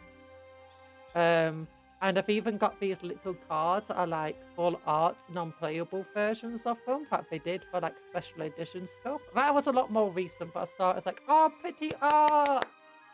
So that's what I did. Yeah, I got them. Ash Blossom for Ash Blossom, but unfortunately they have a second Ash. Infinite Imperiums, Red Reboot. Yeah, Red Reboot. That one was a very expensive card when it first came out. And then they banned it, and then they brought it back, and then they released it in like this set where it was like a card that you're guaranteed to get. And then I had like one of them. And I had 2 of them at first. I was like, should I sell them? And it's going really expensively. But then I was like, nah, never mind. I don't want to. But then it's like every time a card goes on the ban list and it's not one that's clearly going to stay banned forever, I like to buy them after they go on the ban list. Because usually they've become really cheap as soon as they hit the ban list. Or at least the price just plummets. Maxi, yeah, I've got all of them. Yeah. Yeah, I got Maxis, I got all sorts of things. Most meta decks currently have 60% hand trap. Wait, wasn't for a deck that was like entirely hand trapped anyway? Oh. Yeah, I still find it funny though. You can still like shut down a lot of those decks. Gravekeeper saw a long time. What's it called? We're actually a relatively decent deck to set up as a anti-meta deck. And there's a bunch of cool decks as well that are cool for anti-metas. I liked making a psychic deck though. I like psychic, just like random psychics. Not a particular archetype, just cool psychic cards back when they just decided to throw out a bunch of psychic cards and call it a deck. Those ones are super cool. Gravekeepers players when they get Ash Blossomed. How are you gonna Ash Blossom me when I Ash Blossomed you? Ha ha ha. Gravekeeper decks when they're just 60% Ash Blossom. Oh no, my favourite thing though is when you get when you get meta decks and the person just like pushes their own hand by accident, as in like they just got so much stuff in the deck that when they draw a card, they draw the first hand, it's actually an unplayable hand. Like sure it can stop you a lot, but there's not actually a lot of stuff to make them go well. That one's fun. My other favourite thing to do is when you let a person do the entire thing of do OTKing you. And then it's just like you got one card in your hand. It's like, yes, hand traps do work. Or you just go first, you place down one card face down. And they're like, well, that's not going to do much to me because look at all this stuff I've got. Oh, what was a card that was really good for that? It was a card. If it got destroyed, if your opponent destroyed it, it basically just screwed them over. And if they didn't destroy it, it could just screw them over. Oh, that's actually a really good one for that. I had a deck that was just my hand traps and negates, and it was my most successful deck ever. Ow. What did you do? What did you do to deal damage? Oh, well, yes, stalling decks can be useful. Oh, it depends, like, if your negates are doing damage as well, it's fine. Or if you're forcing your opponent to draw out. Oh, one of my favourite decks I made was one that was secretly a draw deck. Like, I built it as just like seemingly an OTK deck. But it was actually designed to force your opponent to draw out, because at the time the meta, right, online was that basically it was just drawing as quickly as possible. So it was very common that someone would get, like, by turn 2 just 10 cards left in the deck, and realize that if your opponent didn't realize that you're planning to make them just draw their entire deck out so that they lose the game next time they have to draw, you could actually quite easily win. And there's a few games that won just by forcing your opponent to draw more. And it's like, as long as you don't have Exodia. As long as you don't won by deck out. Or by deck out. Yeah, but this is why 60 card decks, man. 60 card decks. Joke's on you. Yeah, that's it. But that's one of the reasons why in those decks you force them to destroy their hand as well at the same time. Or you force them to deck out by throwing cards into the graveyard. Oh, that was one of the anti-hand trap meta decks. Cards that forced you to deck out directly into the graveyard. And, but then that's like, people countered that one by putting psychic, banishment cards into the deck so that they could benefit from if you were decided to throw all of the cards into the graveyard. That was another, yeah. So people started then side decking them, light and dark cards and psychic cards that could work from being in the graveyard or from using cards in the graveyard. And now modern Exodia decks also use Exodia pieces in the graveyard a lot more and a lot better than they used to be able to. 61 card decks. Now every archetype can start combos from the graveyard. Yeah. I like that though, because I always liked graveyard comboing. That's my favourite thing to do in the game. Yu-Gi-Oh! Really is a cheese arms race. And we love it for it. But to be honest, my collecting, a lot of it, I just like the themes of the archetypes and creating themed decks. I sometimes played online, and often that was just to completely ignore the meta and try seeing if I could break the meta with older decks or just themed decks without putting in, peak cards. And one of the most successful deck I had that was actually a psychic deck. And for a short time it was back before Master Duel and stuff, at least before I wasn't on Master Duel. It was a fan-made thing. And for a while after doing that and playing a few games, I say a few games, quite a lot of them, I just started seeing like way more psychic decks suddenly appearing. It's like, it made me laugh. I was like, I helped influence this. I helped influence people deciding to cookie cut to psychic decks because I had made a psychic deck that was actually relatively decent against the current against the meta. I can't even remember what it was. I remember thinking, why do people even like this meta? It's very...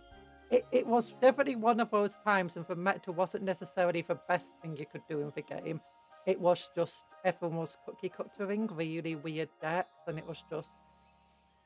It was one of the times that people were complaining about the meta for just not actually being that good. And then anyone who brought in a deck that was actually decent was just called anti-meta playing. It's like, what you on about, you crazy eggs? Your meta just sucks. And you could tell this because the OCG meta was completely different, but all of the cards available in the TCG meta at the time were available, not TCG, OCG, were available in the TCG. I was like, yeah, this is crazy. And the rules were the same as well, because sometimes you get the rules are different in the TCG to the OCG for certain cards. So that's why sometimes you'll see a TCG card will get limited or banned, or an OCG one will, but the TCG one won't. It's like, yeah. Yogo's song, because it's so cheesy. I love Dino plates. It's so one-tracked. It's like seeing a kid playing the sound and somehow still end up with... Oh, I loved old Dino decks. I remember when made new Dino decks. I was like, yes. I love dinosaurs. I just love the fact that the entire thing is just bring out big monsters whose entire aim is just to destroy enemy cards. Just bam, bam. Rules are always the same. The ban list is different. No, the rules haven't always been the same. Some of the cards have had different rules.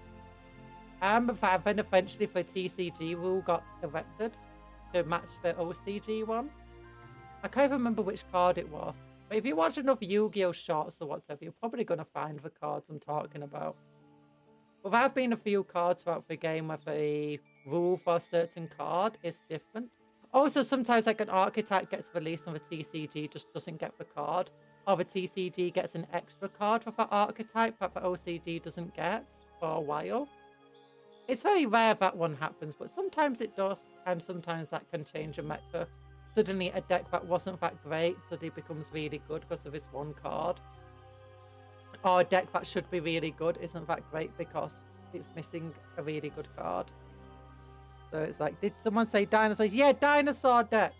And if you watch Yu-Gi-Oh! GX, there's a dinosaur bro who will eventually appear and he wears yellow and he wears a dinosaur cap and he's the coolest person I've ever seen in anime. New dino decks still use what old dino decks used. Yeah! Not all of them, because I know they released some, what's it called? Back before I quit, they basically re-released the old dino deck, but with retrained cards.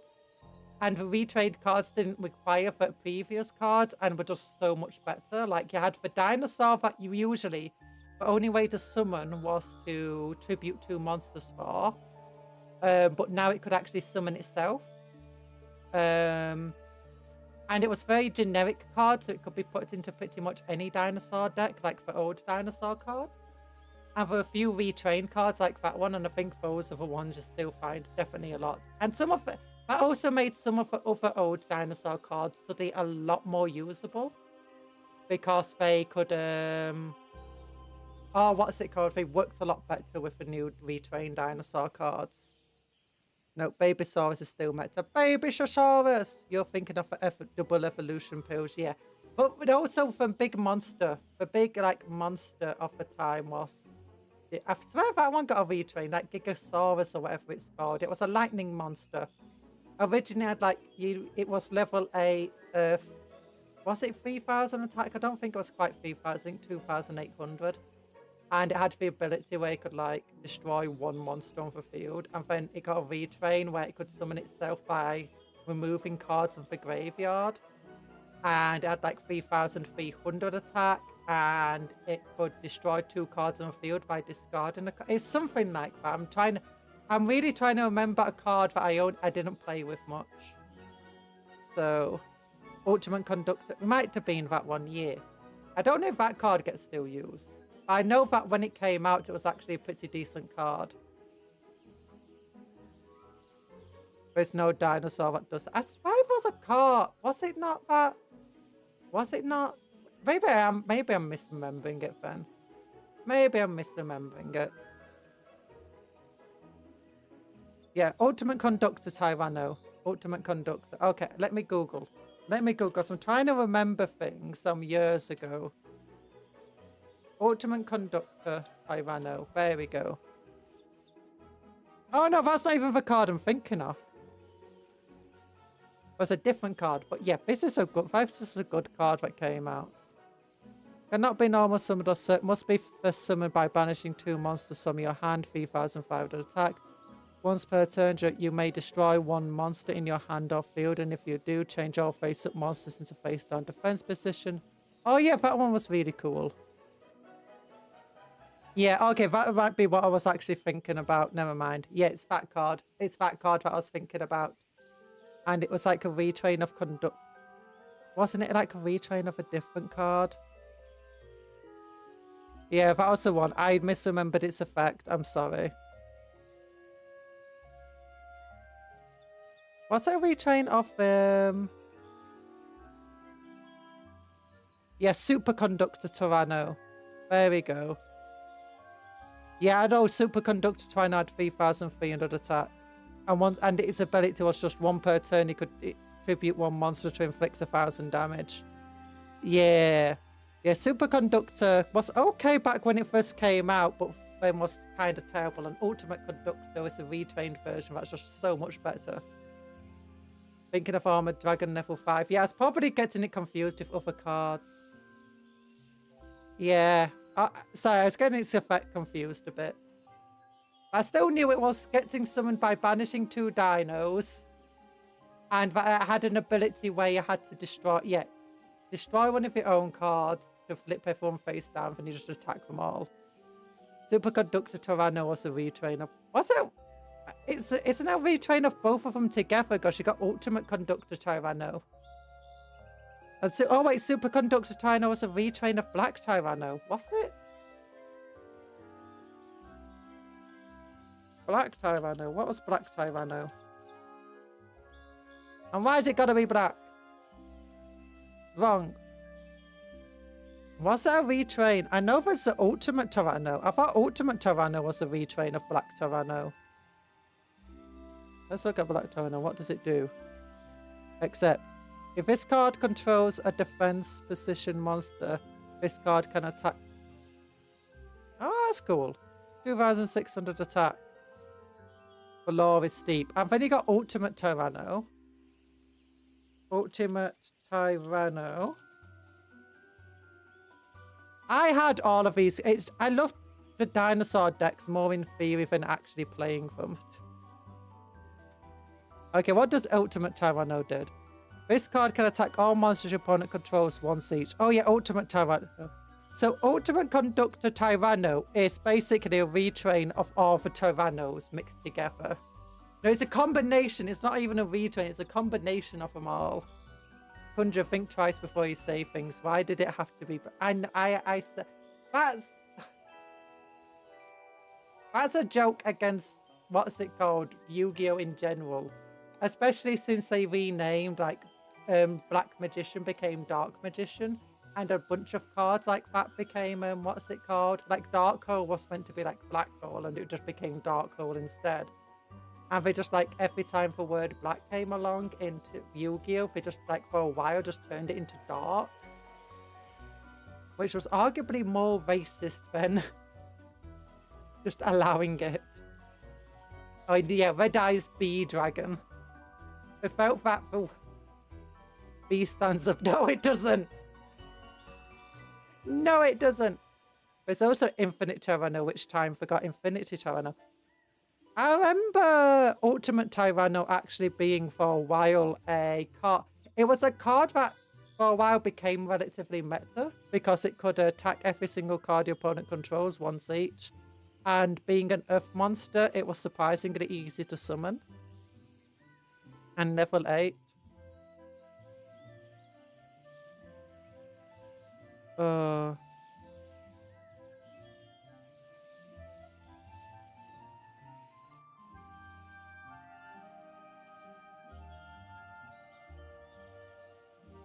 Yeah.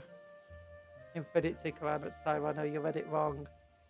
Infinity, no, I know Ultimate Tyranno is different. I've only got Infinity Tyranno. Let's look at this one. I don't know Infinity Tyranno off the top of my head.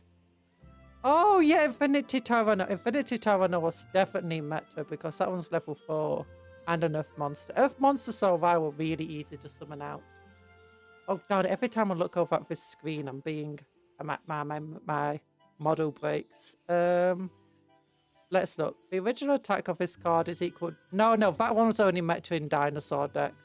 Now, Ultimate Tyranno had the ability to attack all monsters, and for some reason it started getting side decks in a bunch of decks. I can't remember why, I just remember it being like a card that everyone was using. Tyranno Infinity was definitely used in dinosaur decks because of 1,000 attack per banished dinosaur. Especially when Ultimate Conductor Tyranno came out, it was just seen as a level 4 card, put down, boom. Instant 2,000 attack. Can't you put the card to the screen?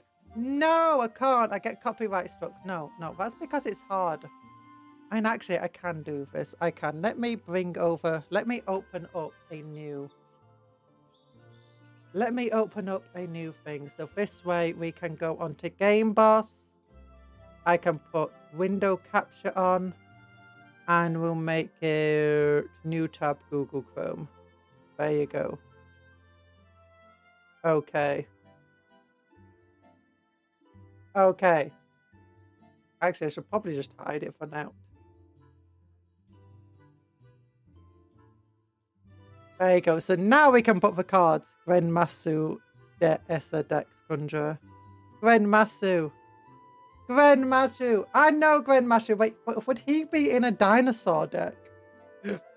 Oh, pardon me, sorry. Pardon me. Would he have many dinosaurs in a banishment deck?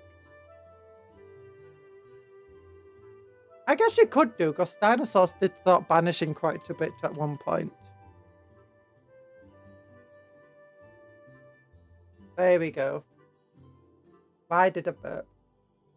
Yeah, I loved this card. This is an ancient card. If you're talking old cards, this is ancient.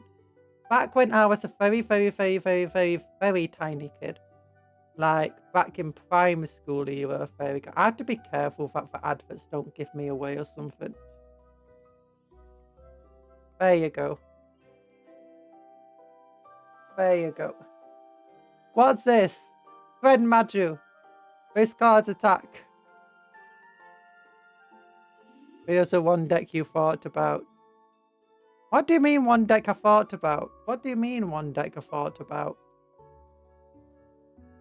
Or when his ultimate Tyranno comes out. No, he wouldn't be in a banishment deck.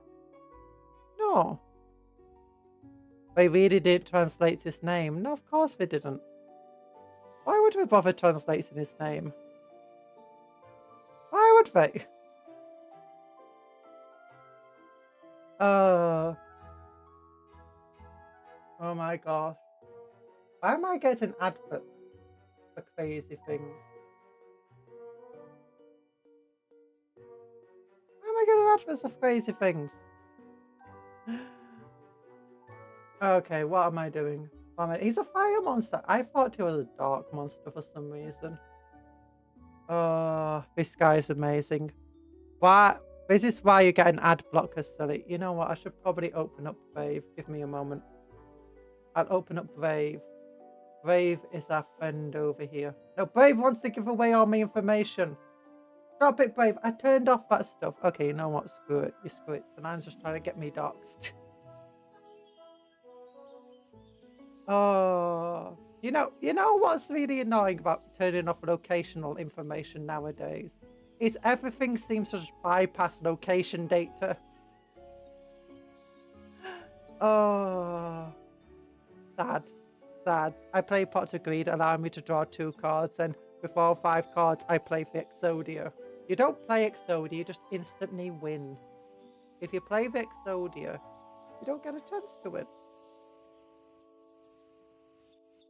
But what does Pot of Greed do again? Sorry, can you tell me? Conjuror can't set up a browser for streaming. Hey, I wasn't prepared to have a browser for streaming. I wasn't prepared. Draw 2 cards. Oh! And what card allows you to draw 2 cards, sorry? Oh, remember Pot of Greed was banned forever. Is Pot of Greed still banned? Is it limited? Pot of Greed is too long to be explained. Oh, makes sense. Makes sense. Pot of Greed. Oh, what does Pot of Greed do? Oh my god. Yu-Gi-Oh memes. Yu-Gi-Oh memes. I play Pot of Greed, allowing me to let me read the card. We play this card. Draw 2 cards. Yes. Pot of Greed is still banned. Sometimes they unban it for a single tournament just to mess up with a player. I swear it was limited for a little bit. Why don't we just errata it? Like, why don't... I guess it makes sense to have it banned. It feels like a forbidden card. If they catch you playing outside, they take you back and shoot you. No. No. No one can play it out. No one can play Pot of Greed. It's just too complex. That's why it's banned. Imagine if they erected Pot of Greed to be like, draw 2 cards, but your opponent gets to shoot you. Like what? What? Draw 2 cards, but once you do, you get isekai'd into the Yu-Gi-Oh anime. As a background character who gets crushed by a exploding arena piece. They did. Look up Pot of the Forbidden.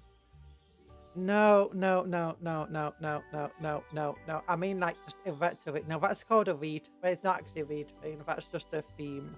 There's lots and lots of pots of greed. Like, you've got jar of greed. You've got pots of afferents.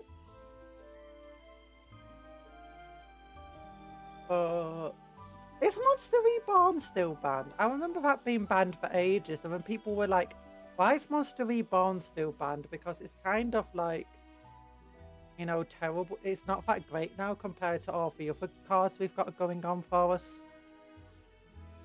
Pot of the Forbidden has a draw 2 effect. Oh. 1 copy is allowed. Oh, of Monster Reborn. Makes sense.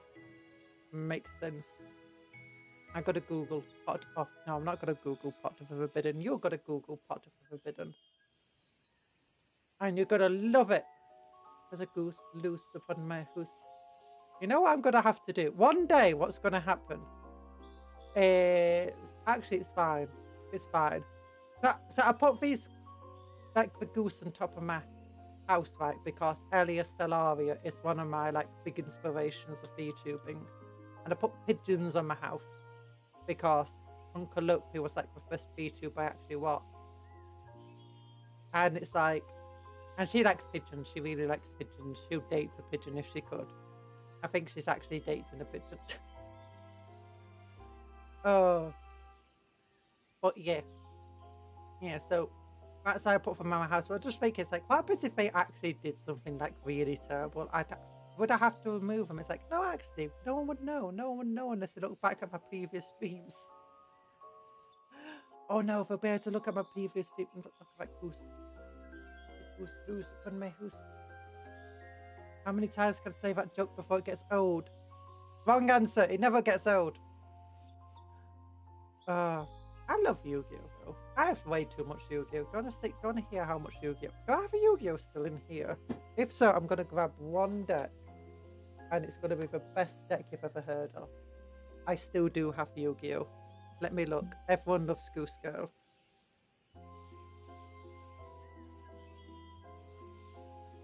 Okay, what is this deck? Magical.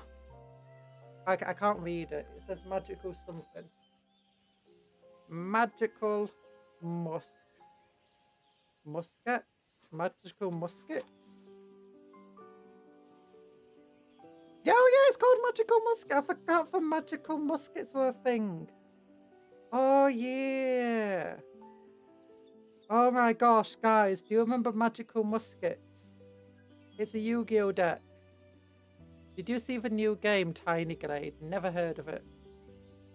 Oh my gosh. Oh my gosh, I'm gonna have to Google. And I've got Photon Veil in the deck.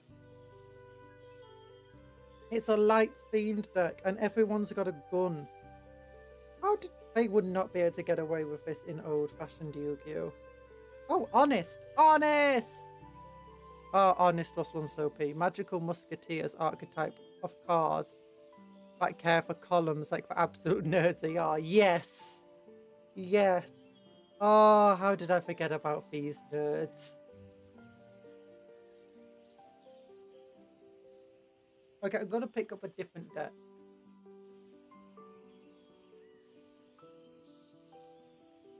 World Palaces. Dark Synchro.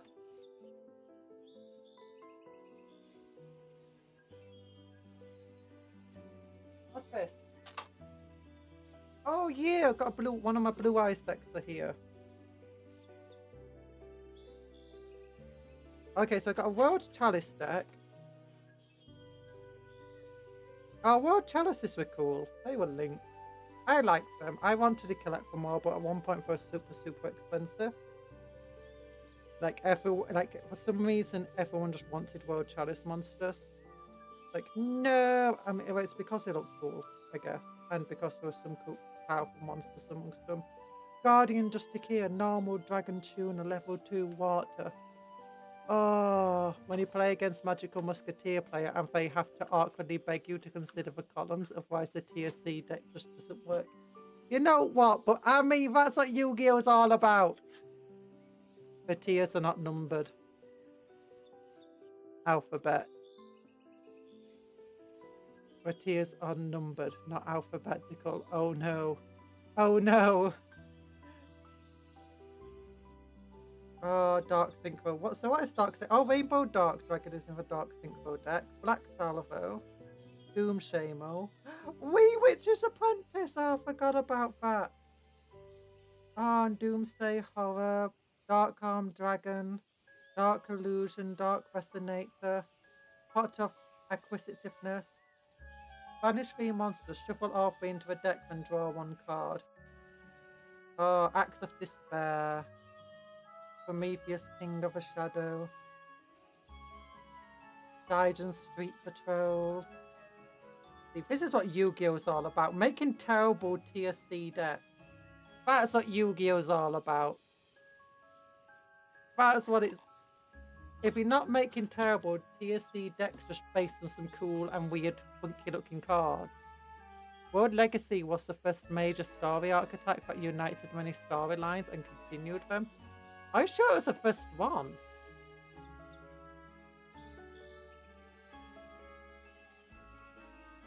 Like, I swear you had, like, the Steel Swarm and so on did all of that.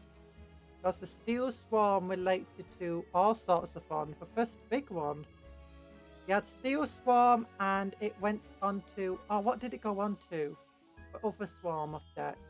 And they were in a war with other archetypes at the time. They did happen. Oh, yeah, this is my deck. That's a Lunar Light Blue Eyes deck. And it was surprisingly good by combining Lunar Light with Blue Eyes and Black Luster monsters. Yeah. It was actually quite... I had to make it a lot more than 40 cards at the time. But it was surprisingly decent. I love the Lunar Light cards. I love the Blue Eyes cards. I just got cards all over. I would show you, but my hand cam's not plugged in right now, and it takes the effort to set up. Which is why I don't like doing hand cam streams, just like the one-off.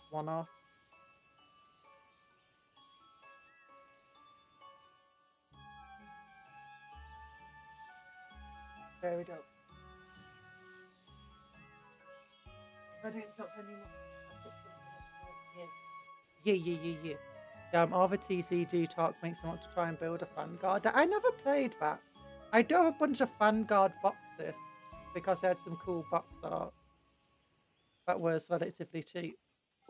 Worms and Allies of Justice never happened. They did happen. Allies of Justice is great. I mean, sure, the decks were never powerful, but still. And Light Swan. The dual terminal stories are fully hallucinated by you. What are you on about? I'd have to reacquaint myself with state of the game. Still gonna play the faction that screws with my health, though.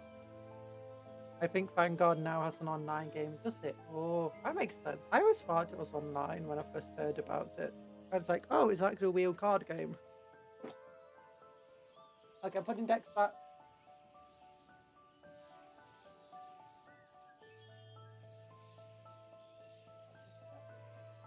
I want to know what this deck is. Let me at it! Look. It's in a Magic the Gathering box. Poltergeist.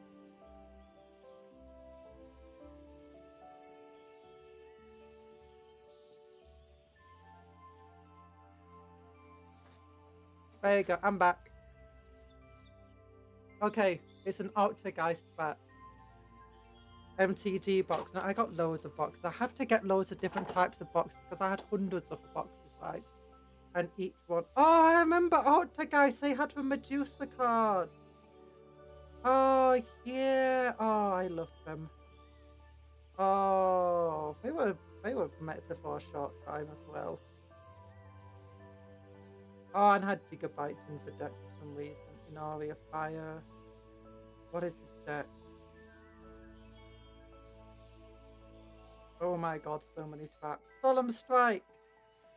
Solemn Judgment. Broken Line. Poltergeist Manifestation. Heavy Storm Duster from when it was unbanned for like half a second. Magician's left hand. Magician's right hand. Yeah, what is it even for MTG box called? Nope, nothing. Cool. I have lots of different boxes. It's like just taking plain coloured boxes and sort of a few Yu-Gi-Oh boxes. I needed more so that each deck would be very clearly separated from the other.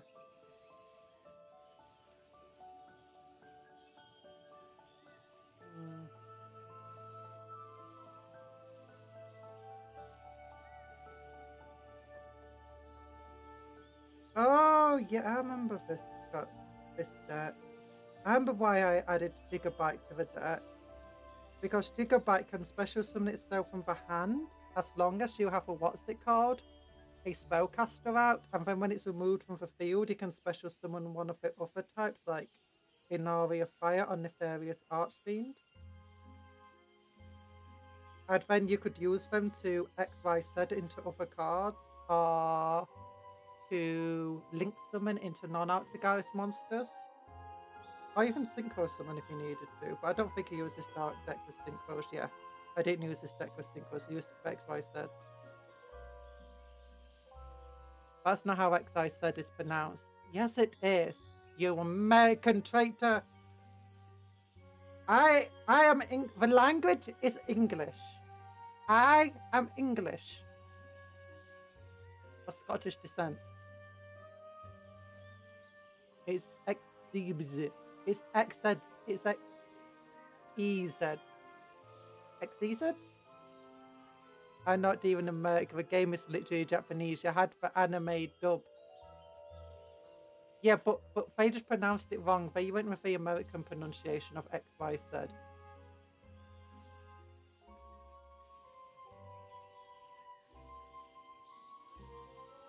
XZs. Yeah, okay. They didn't actually say it as XYZ or XYC. They said it as XZs. It's true. It's true. I just like calling it XYZ because I'm never saying said as a horrible thing. How did you play the game for so long and still can't pronounce it? Because I couldn't go out of my house very often, and the only person I had to play with was a friend who would come to me.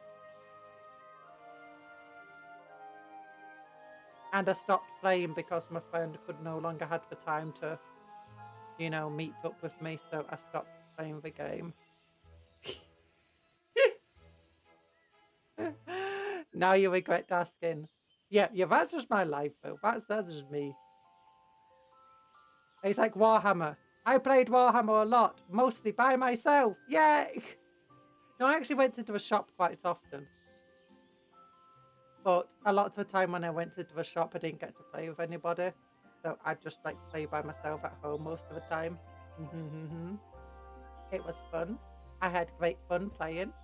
Although you don't know how much fun you can have playing a game by yourself until you play Monopoly by yourself. And you role playing every single road, like, oh my gosh, you're filling with a car. Why are you taking all my money? And then you like and then you're filling with a car and like, no, Thimble. It is your own fault for deciding to play fair, because you know I would never play fair. And then for Top Hat's just like, look at those simpletons over there. Meanwhile, I'm over here with Mayfair just biding my time. Biding my time. I might be in jail, but this was purposeful. And then, what's the other one? The wheelbarrow. And then the wheelbarrow is like, I got kicked out of the game ages ago because I didn't know how to mortgage money properly. How to mortgage properties. Auction them. And it's... That's not super sad. That's not super sad at all. What do you mean super sad? I love... Don't you like... Does no one else do that where you just play a game and you roleplay each of the character roles?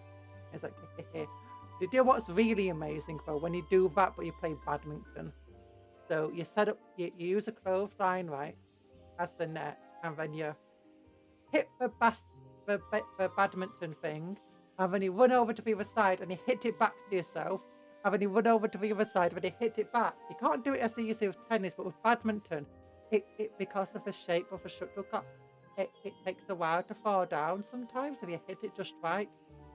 Although then sometimes it catches the wind and then it blows over a fence and then you have to go into the brambles to get the shuttlecock back. Yeah. That's what I did as a kid. Although we also played with my parents and my sister and stuff at the time. And sometimes I'd just play by. But it was back when I had like physical health and I could run around and I could do stuff quite easily. I wasn't always ill all the time. Most of the time when I was ill, it was just when I was going swimming. Or after swimming, rather. But don't get that sad. That's like my childhood. It was fun. It was fun. Doing stuff. You don't know fun until you play games by yourself. Yeah. No, it would be super sad if I played the game and pretended I had friends. Now that one would be super sad. But if you do the game by yourself and you don't care, it's like, you know what? I could play with people, but you know what's better than playing with people? Playing the game all alone. Because I'm so much cooler than all of them suckers. Actually, no, that's not.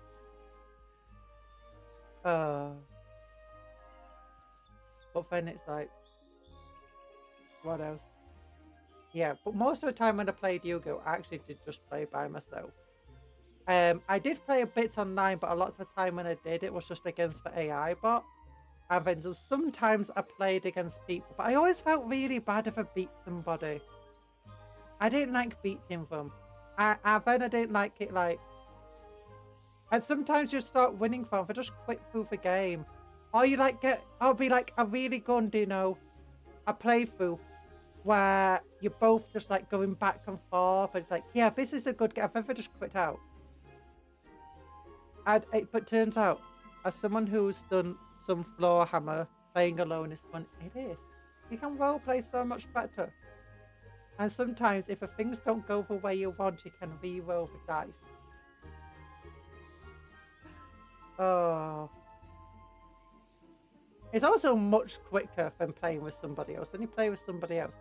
Okay, this is one of the reasons why I actually liked 10th edition, right? As someone who went and played in the Star, Salofos, as someone who went... Wait, how come... Wait. Oh! Hello, Burrito, how you doing? How you doing? I hope you're doing well. We're talking about Yu-Gi-Oh! And Warhammer and stuff. Okay, as someone who went to the store a lot and I missed out on a lot of games because simply there just wasn't enough time to have the games. You're just waiting for other people to finish first. And sometimes they set time limits on games and it's not enough time to play the game. What I would often do is... No, not what I would often do.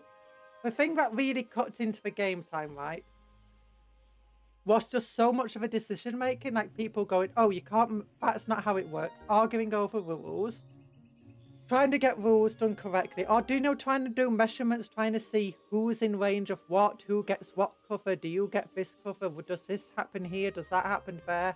There's also a lot of time spent over army lists, just people trying to add points together, making sure things are added together correctly, taking over one another's lists, and so it's like, do you really have this? And then just a lot of WYSIWYGing as well.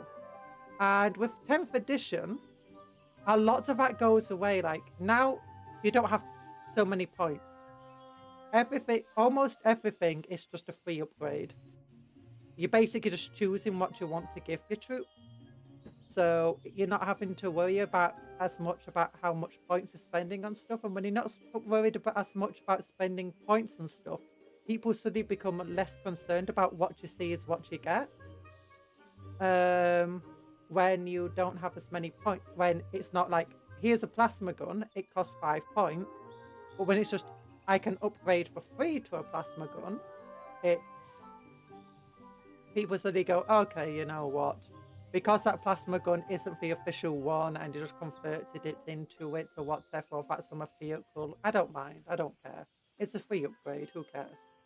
But when it's like, oh, you paid 10 points of that, getting rid of that would be very good for me. But then you've also got, like, they changed a bunch of the rules to simplify them, and a lot of people don't like the simplified rules, or the fact that they got rid of templates, and so on.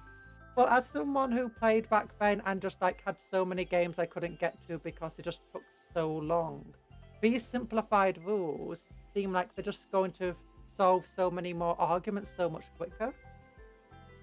You borrow creativity of Knife. I never saw Knife. Knife was in the period of time when I wasn't playing Warhammer or even looking into it much. I got back in not long after 10th came out. So, but I do really appreciate the, I mean, I do like some of the other things, like playing Warhammer for Old World. I really do enjoy building my army list up and like just building army lists in general with Warhammer for Old World. It's just so much fun. Of like creating your characters and your characters feeling really unique and your squads being able to feel a bit more unique. And sometimes just being able to build these lists where you just spend as many points as possible on every single squad so that you have to buy as few miniatures as possible. That's something I enjoyed doing as a kid. Although it did mean I had terrible armies because I had very few miniatures in my army. As soon as you kill one model, oops, suddenly half my army's gone. But I do really appreciate the fact that we did try to simplify and speed up the game process. I don't think they needed to go as far as completely remove all points from the game. Because with a bunch of the models as they are, a bunch of it, like the characters especially just feel like they have so little life to them now. And so little opportunity to build them compared to before. It's like, and now I've got my Tiny Titans and BFG in the pipeline. BFG, Battlefleet Gothic! Wait, is Battlefleet Gothic still a thing? I need a drink.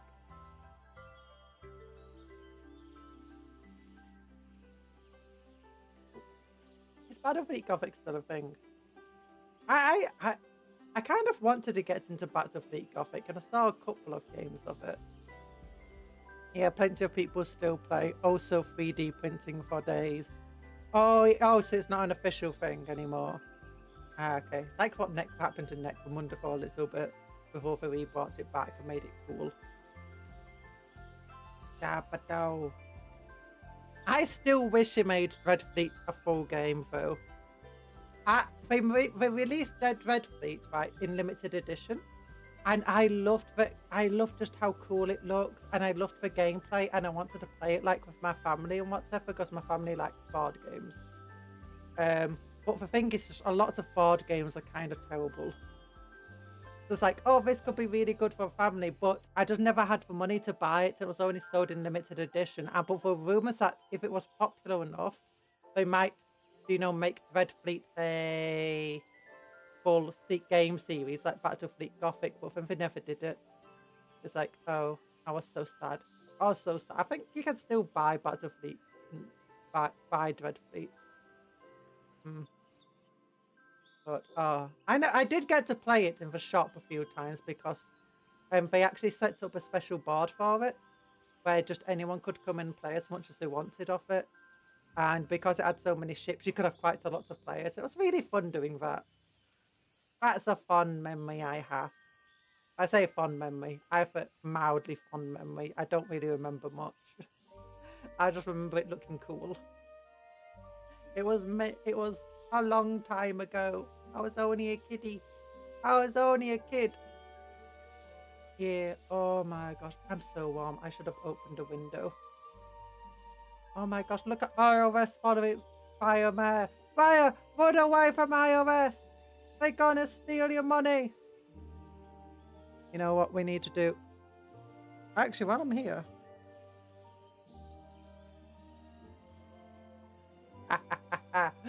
So iOS was following you around to buy you with a sword.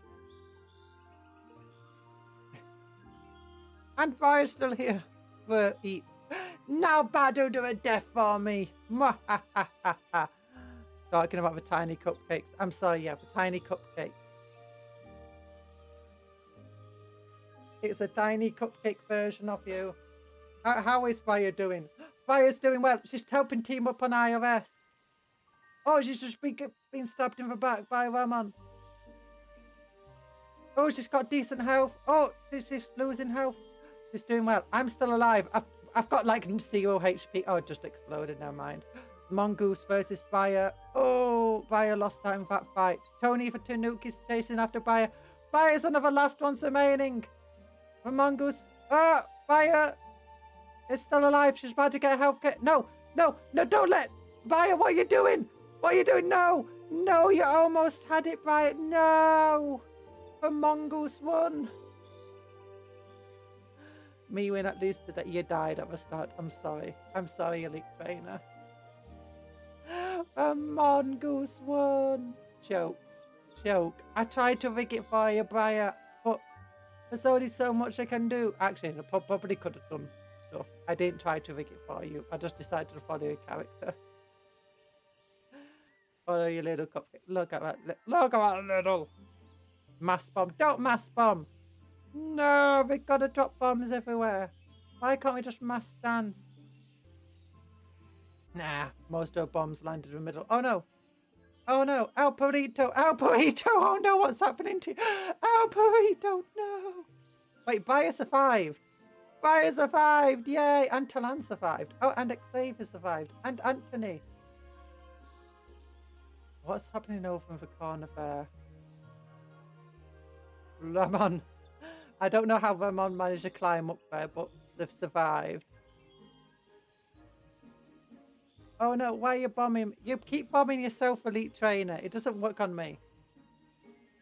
You know what I'm going to do?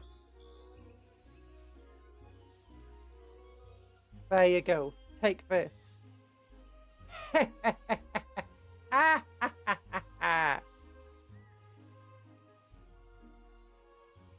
Now you're flying along the screen and I'm gonna numb you all up. Nom nom. Nom nom. Oh my gosh, look at everyone just flying across the screen. Isn't it nice? Isn't it nice? Evil. Doesn't this look like... Okay, is anyone gonna hit the corner? Check for anyone hitting the corner. If you do, you're winning the lottery. We're all winning the lottery. No, no one's hit that corner. No one's quite hitting the corners. It's like the DVD screensaver.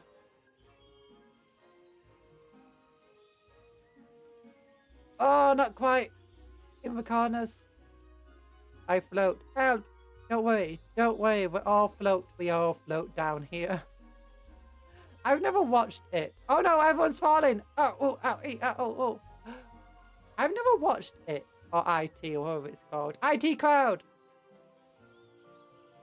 IT Crowd! Yay! I tried turning it off and on again. No. No, I haven't. But, well, try turning it on and off again. No, I don't think I will. Okay, we can't exactly help you if you don't do that. But I need help. Okay, turn it off and on again. No, I don't want to. I've got to lose my work. Like, it auto saves when it closes. No, it won't. It's like, actually, fair enough. It won't auto save, probably. Oh, I do like the fact that more programs now are much more reliable for when you crash. Like we do for auto saving and stuff. I do like that. Like the amount of times in the past few years where I've had, you know, things crash on me or things break, and then I reloaded or opened up and it managed to save what I had done rather than losing all the work I had done. It's like, yes, thank you. Hello, Mercury. Just came back from Party Train, Stand Up or Fall, and Fantastic Voyager. Nice. I don't know any of those songs off the top of my head. Just don't crash easy. Just don't crash. Just don't crash. You don't know how to crash. I don't know how to crash. Oh no. You know what one of my biggest fears is? Like when you're driving on the motorway, is being sideswiped by a lorry. Because one, I found out how easy it is for lorries to not notice that they've swiped like somebody, and for them not to be able to see you. Like, it's ultimately on you effectively to not get hit by the lorry more than it's on the lorry to not hit you. Or truck, you might call them. We call them lorries in England, but trucks. Big, big, big vehicles that have a big trailer and cargo and stuff. Did you see the new MTG ban list that crashed the card market? Nope, I did not see it. But I'm not surprised. Generally speaking, is for card game companies, the card market is not actually very important to them. To some extent. In fact, there's a kind of a... Trucks have a great field of view. They don't. There's actually quite a few areas of field of view where they can't really see you properly, especially if you're close to them. If you're at the side, they will if they look... I hate card markets. I want every card reprinted 3 times. Yeah. It actually... Well, not actually. It benefits them to make cards rare, but it doesn't really benefit them to have certain cards become extremely expensive. Which is why sometimes you'll find card companies will find if a card becomes super expensive because it's so good, it will either end up on a ban list, limited, or erected, so it's nowhere near as good, or they will make a reprint of it where it's much more common, or it's just like guaranteed within the set. But only times it really where they'll really benefit from it is going, okay, if we make it rare in a bunch of sets, if we put it in a bunch of sets and make it rare in every single set that we release, or make these cards rare in every single set, so people will buy more of the sets. But ultimately, people want a decent chance of getting the card.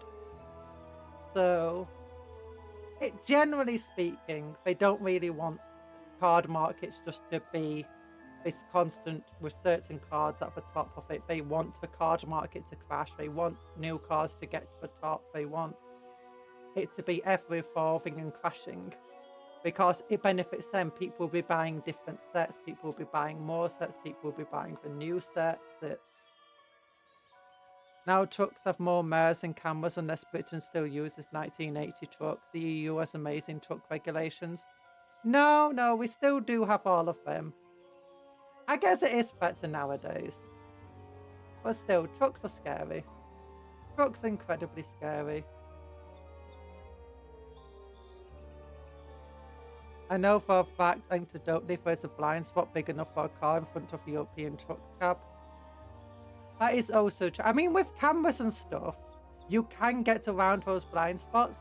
The issue is that a lot of the time, truckers won't necessarily look through those cameras all the time because sometimes trying to look into a camera will be just as dangerous as not looking into it. And it's still questionable. But one of the big things is that trucks, if they do get you caught, they're not necessarily going to notice it. It's like, because trucks are very, very, very, very powerful. And your car is actually quite light and insignificant compared to a truck, or at least most cars would be. So if, let's say, you get caught on a truck or caught in front of a truck and it's not decided to check it, they're not checked at blind spots, are incapable of checking it, they might not necessarily notice that they're dragging along a car at the same time. You're gonna go listen to Smiling Faces sometimes. I like that song.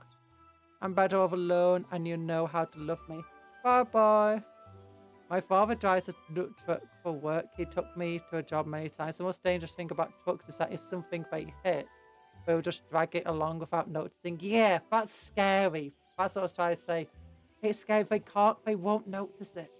Like they will just push it along or drag it along or whatever. Yeah. Big truck momentum doesn't care about that. But bye-bye, Mercury. Nice of you to pop in. It was nice of you to pop in. But that it does rarely happen. It still just scares me. In part because apparently when I was very little, right? We were on a car journey somewhere. Don't ask me where. And apparently we were like with other people and they had their own car. And their car got sideswiped by a truck and like dragged along and stuff. They were fine in the end, but the car was pretty badly damaged. It was like, it was scary. I think that like, left something in my head. It's like, oh, no. Mostly goes to fear of God for other cars feel when 100 meters from a truck keeps them alive. Yeah. Yeah, it's like, oh. Also, some truck drivers are absolutely crazy. Like, I've seen so many truck drivers just do crazy things. Like, once I saw on a country road, well, I say country road, it's one of these roads in Britain where we've been in truck simulators, I've mentioned them before. Go respect the truck because the truck won't respect you, yeah. In heavy rain because the spray is biblical, yeah. But you got these country roads like where you can go 60 miles an hour on them and they're very windy. And you get big trucks driving along them quite often at 60 miles an hour. And one of the scariest things I've witnessed, and for only 2 lanes, the lanes aren't very wide, and it's a truck overtaking another truck. And so they're blocking up both sides of a road. And the guy stops pulling, one of them's pulling along, right? And the other one speeds up to match the other guy to prevent him overtaking. So both of them are taking up both sides of the road. Neither of them are capable of overtaking the other because it's on a slight incline going up. And they're going well over 50. On this road that is windy and stuff as well, and it's got a lot of bumps and hills, so you won't actually, if another car started coming from the other direction, it might not notice the trucks in front of them, and the trucks might not notice them because it's very bumpy. And that terrified me. And I've seen a couple of things like that, and I've seen trucks on the motorway and stuff just, they just like crazy with the way that they just like zoom. Some truck drivers just aren't very good, and it terrifies me. You should be afraid, not nervous. Yeah. Oh, but that was one of the most rude and inappropriate things I ever witnessed with trucks. Just, it's insane, but it's genuinely, those roads are insane what you can see on them at times. 60 miles an hour along this tiny little road where it's meant to be a 2-lane thing, but there's no thing down the middle of the road to show that there's 2 lanes. Half the time 2 cars can't really pass by one another without one of them deciding to drive into the ditch to let the other pass. And it's 60 miles an hour and you just got a truck deciding to go 60 miles an hour around a bend. I've only wondered why so many of the trucks end up turned over in a field. Because you decided to go 60 miles an hour around a bend that had a slight incline to it. Wow, with this heavy truck with lots of cargo. I've seen a channel that redoes car crashes in BeamNG, that's something. Oh yeah, I actually want to get BeamNG on for... I want to try playing BeamNG on the channel at one point. Because I like BeamNG, it's one of my... I've never played it, but it is a game that I've seen a lot of. Like sometimes I just want to watch a mindless let's play. I find oh, who is it I like to watch BeamNG for? Oh no, there's a guy I really liked and he started making all of his thumbnails AI thumbnails, and I stopped watching him because it was really annoying. And his thumbnails just looked terrible.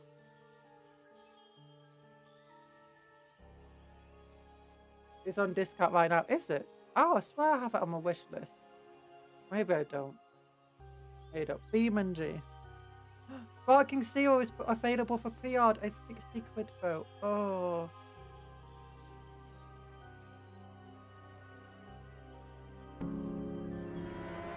Okay, it's not on offer here. No, BeamNG is not on discount right now for me. BeamNG Drive. Oh, Roads to Power is available on Crusader. Maybe we'll play Crusader. I know the last time we played Crusader Kings, the streams did kind of terribly. But a new DLC just dropped, and apparently the reviews are very positive. Oh, and it dropped yesterday.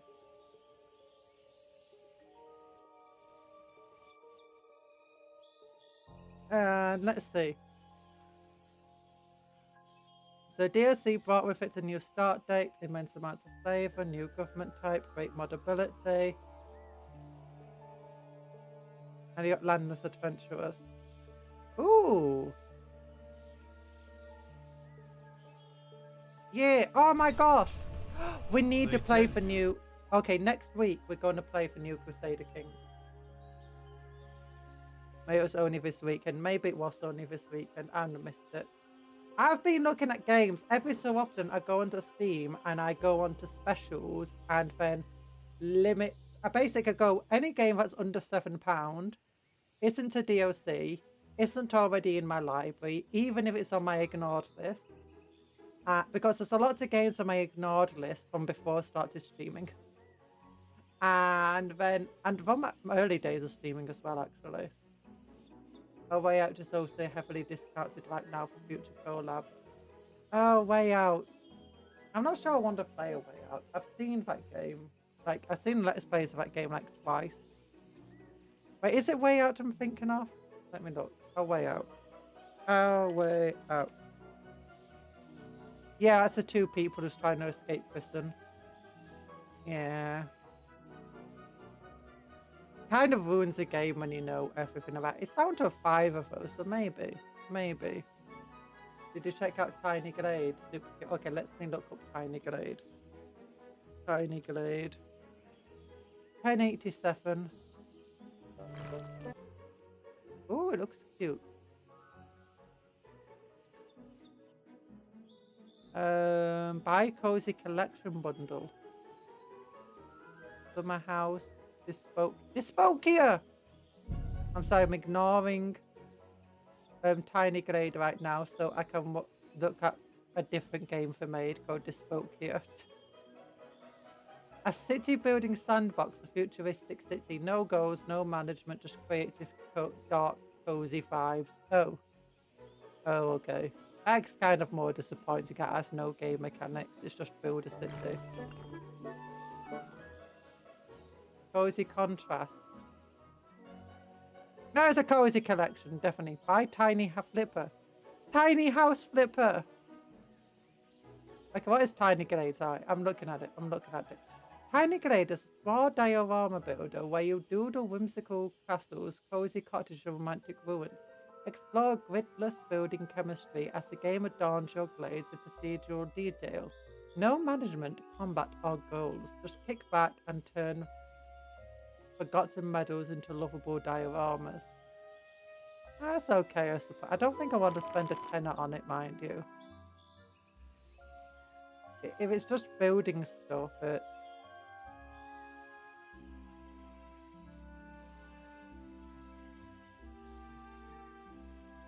I'd enjoy more. Oh, you can pet for sheep! Okay, maybe it is worth a tenner. I want to pet a sheep. Just to spend 50, no.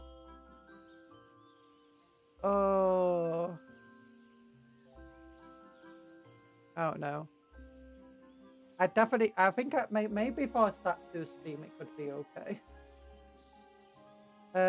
Although I'm thinking about adding 2 like Satsu streams to a week. You know, like I'm not getting enough videos out, so I'm thinking maybe Mondays we have a work-along stream where the point of it is where I make a video at the same time as we're streaming. And so we do 10 minutes of just Satsuing, 20 minutes of me making a video, and just keep that going for about a few hours until I've made a video. 10, 20, 10, 20, 10, 20, 10, 20. Ooh, Total War Pharaoh is still discounted. I'm kind of tempted to get Pharaoh. What's the Power is a £25 DLC. Oof. When it's still very positive reviews on it. Elden Ring's discounted. Robocop, Rogue City. Metal Gear Solid, Party Animals, Jedi Survivor. Metal Gear Rising with Vengeance. That's the one where you cut people up. I used to have sheep. Sheep! Sold them, can't take care of animals when I'm not at my home. Aww. Big hugs to you, Elite. Big hugs to you. Hope they went to a good home. Sheep petting. The barrier to being convinced was super low. Okay, yeah, but how many games can you pet sheep in? Tell me. Tell me. That is actually massive. Petting sheep is just like what it is. I could not handle Conjuror playing Elden Ring. There would be a cool boss in front of her and she would just call it a nerd. It would damage me. I mean, wait, isn't like the main boss of Elden Ring just like this massive nerd? Like, she's just some weird woman.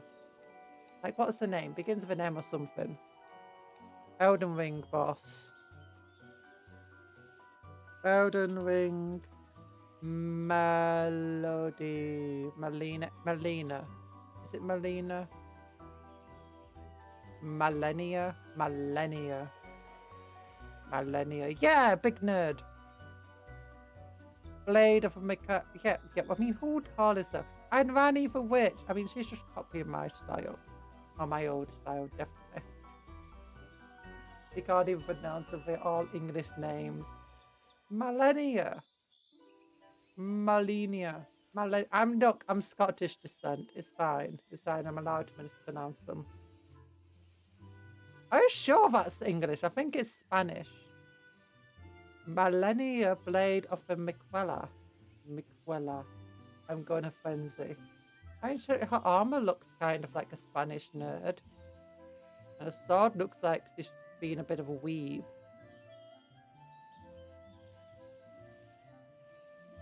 A bit of Norse inspiration too. English Musukashi. Old in English names. The guy who made Game of Thrones names them. Ah, him! Oh, he sucks. G.R.R. Wait, what is he called? Ger Martin. Yeah, it's Ger Martin. G.R.R. Martin. Ger Martin. Yeah. Yeah, but do you realize he's American, right?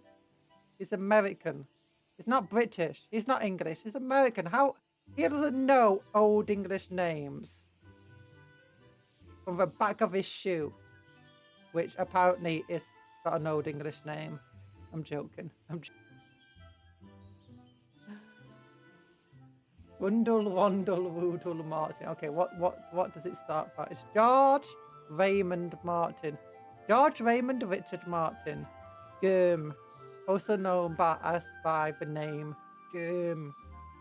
He's best known as a comic book author for Marvel Comics. Oh. He also, in his spare time, made a book series called Game of Thrones, which became pretty popular. Huh. He says he didn't really make it as the main thing, and he doesn't really plan to ever finish it, but he can't tell people that. His main goal in life or so is to write comic books for Marvel.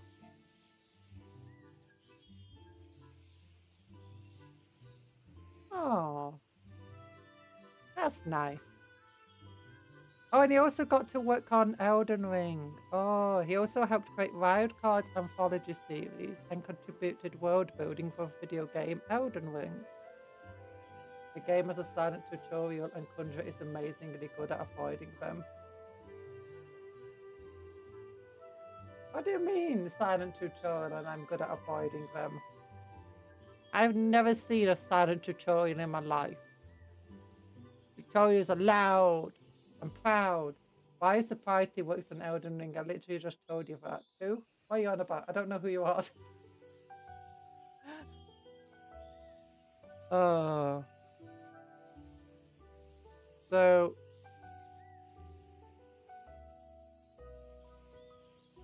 what did he do? Martin joined a fledgling comics fandom of EO, writing fiction for various fanzines. Oh, do you think he ever got to work at Marvel Comics? I want fan fiction for Marvel. There we go. Exploded. Explodes! Also, when I was reading his Wikipedia, I just like made everything up. I just said, He's known for Game of Thrones. He didn't say that he's never plans to finish it, and his true goal was just to work at Marvel. That's not what that's not what the Wikipedia said. That's just what I inferred from his biography. Yeah. Oh, I'm a silly person. I'm a silly person. Oh, I'm kind of working out again. This is why I have a weight on my desk. It makes me just. I play with it. I play with the weights on my desk. I'm always fidgeting, and when he gives me a weight, I'm just going to be fidgeting with a weight, and it's going to be giving me a small workout. Like, yeah, my muscles are going to be super strong now. Sauce, trust me, bro. Sauce, trust me. I knew you didn't read it. I bet your Google is currently set some pictures of cactuses. No, my Google is currently not actually open. My Google's not open at all. Ooh, someone's on my Discord. Hello, Discord memes and jests. Found an ancient mount. Wow. Okay. Okay, so what's this? Pictures of cactuses. Images. Let's look at pictures of cactuses together, okay? Okay, game boss. Window capture. There we go. Look at these pictures of cactuses. Oh, that's a funny one. Oh, you can't even see my cursor. I click in. Ah, there you go. Look at picture. Look how cute it is. Oh, did I have my little cursor? Look how adorable my cursor is. Look how adorable my cursor is. Oh, I never click on them. Will it start running? No, I want one. Oh, look, there's a flower cactus over here. There's little cactus flowers. Anyway, it came out of recently that you're interested in playing. Cactus Simulator. Wait, is there a Cactus Simulator? Can I Google that? Where's Steam? Steam, open up again. I want you. I want you in my life. I want you on my knife. I want to stab you with my knife. Just please don't steal my wife. Look, Steam broke. Steam page, star page. Work for me, Steam star page. Featured. Steam broke. Steam broke. I can't Google it. I don't think there's any cool games that came out recently. I mean, I've been looking at some old games. I've not heard of any new games. Can I like try opening Steam? Open it and close.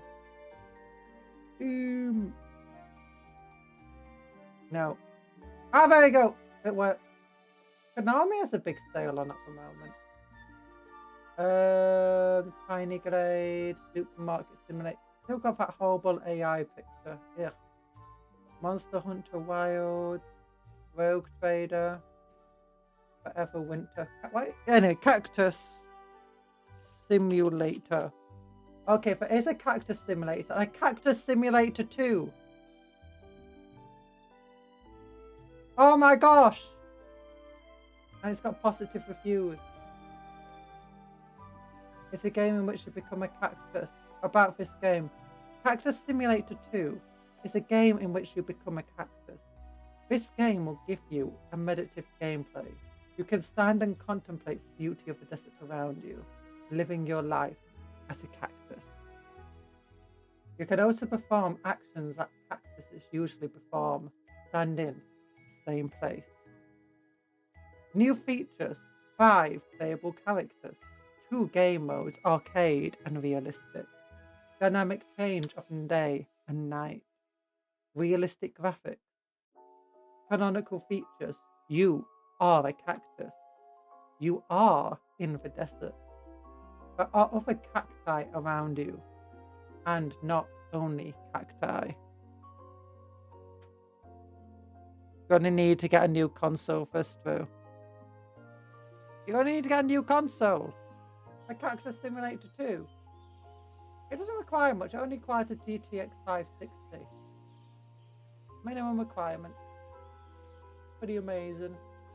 Pretty amazing game. City Game Studio. There's a game called City Game Studio. Your game dev adventure begins. And it's on 50% sale.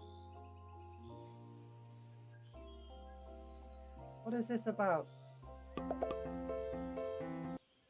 Oh, manage a game studio from the dawn of gaming industry in 1976. Oh, for MH Wilds. MH Wilds. What's MH Wilds? Monster Hunter Wilds. Oh. Message got 8. Oh no. Oh no.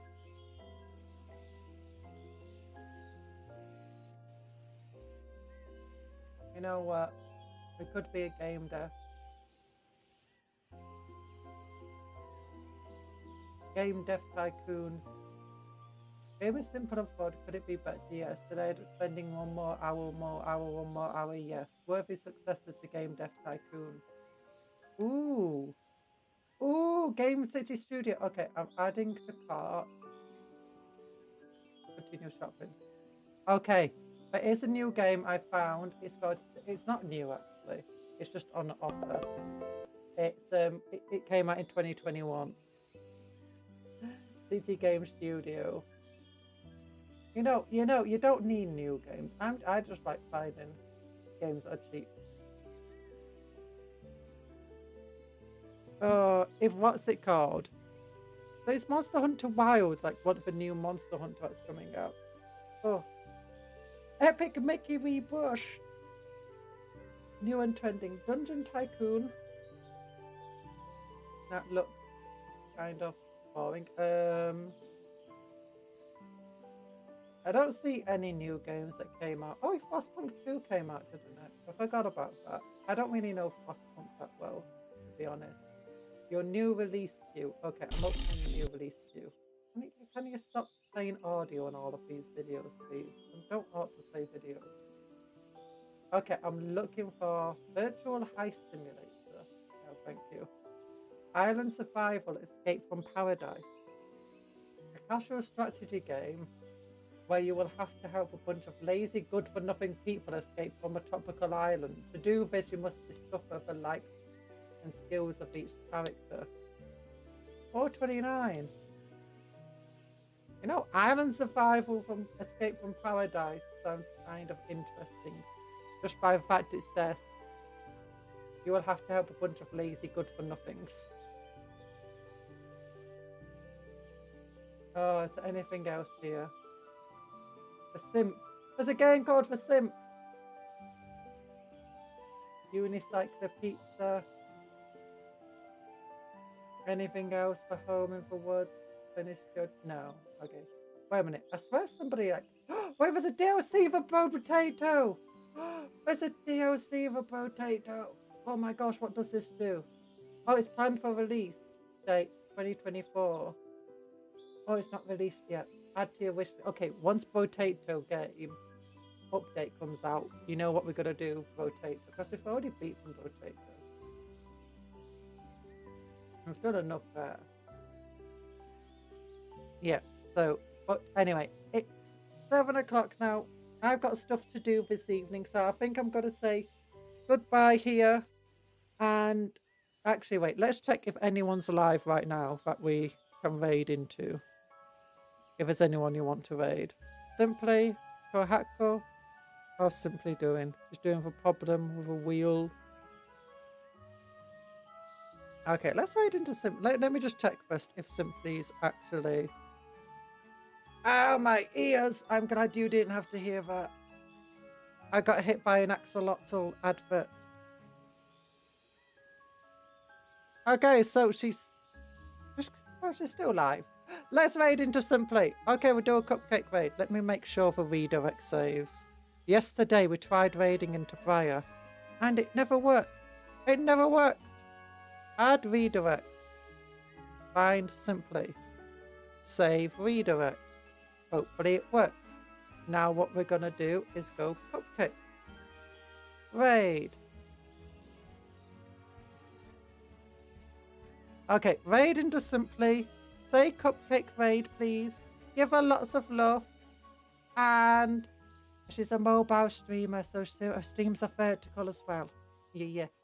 And what else do we do? What else do we do? Oh yeah, goodbye. Good luck. Have fun with the rest of your days. Have good dreams.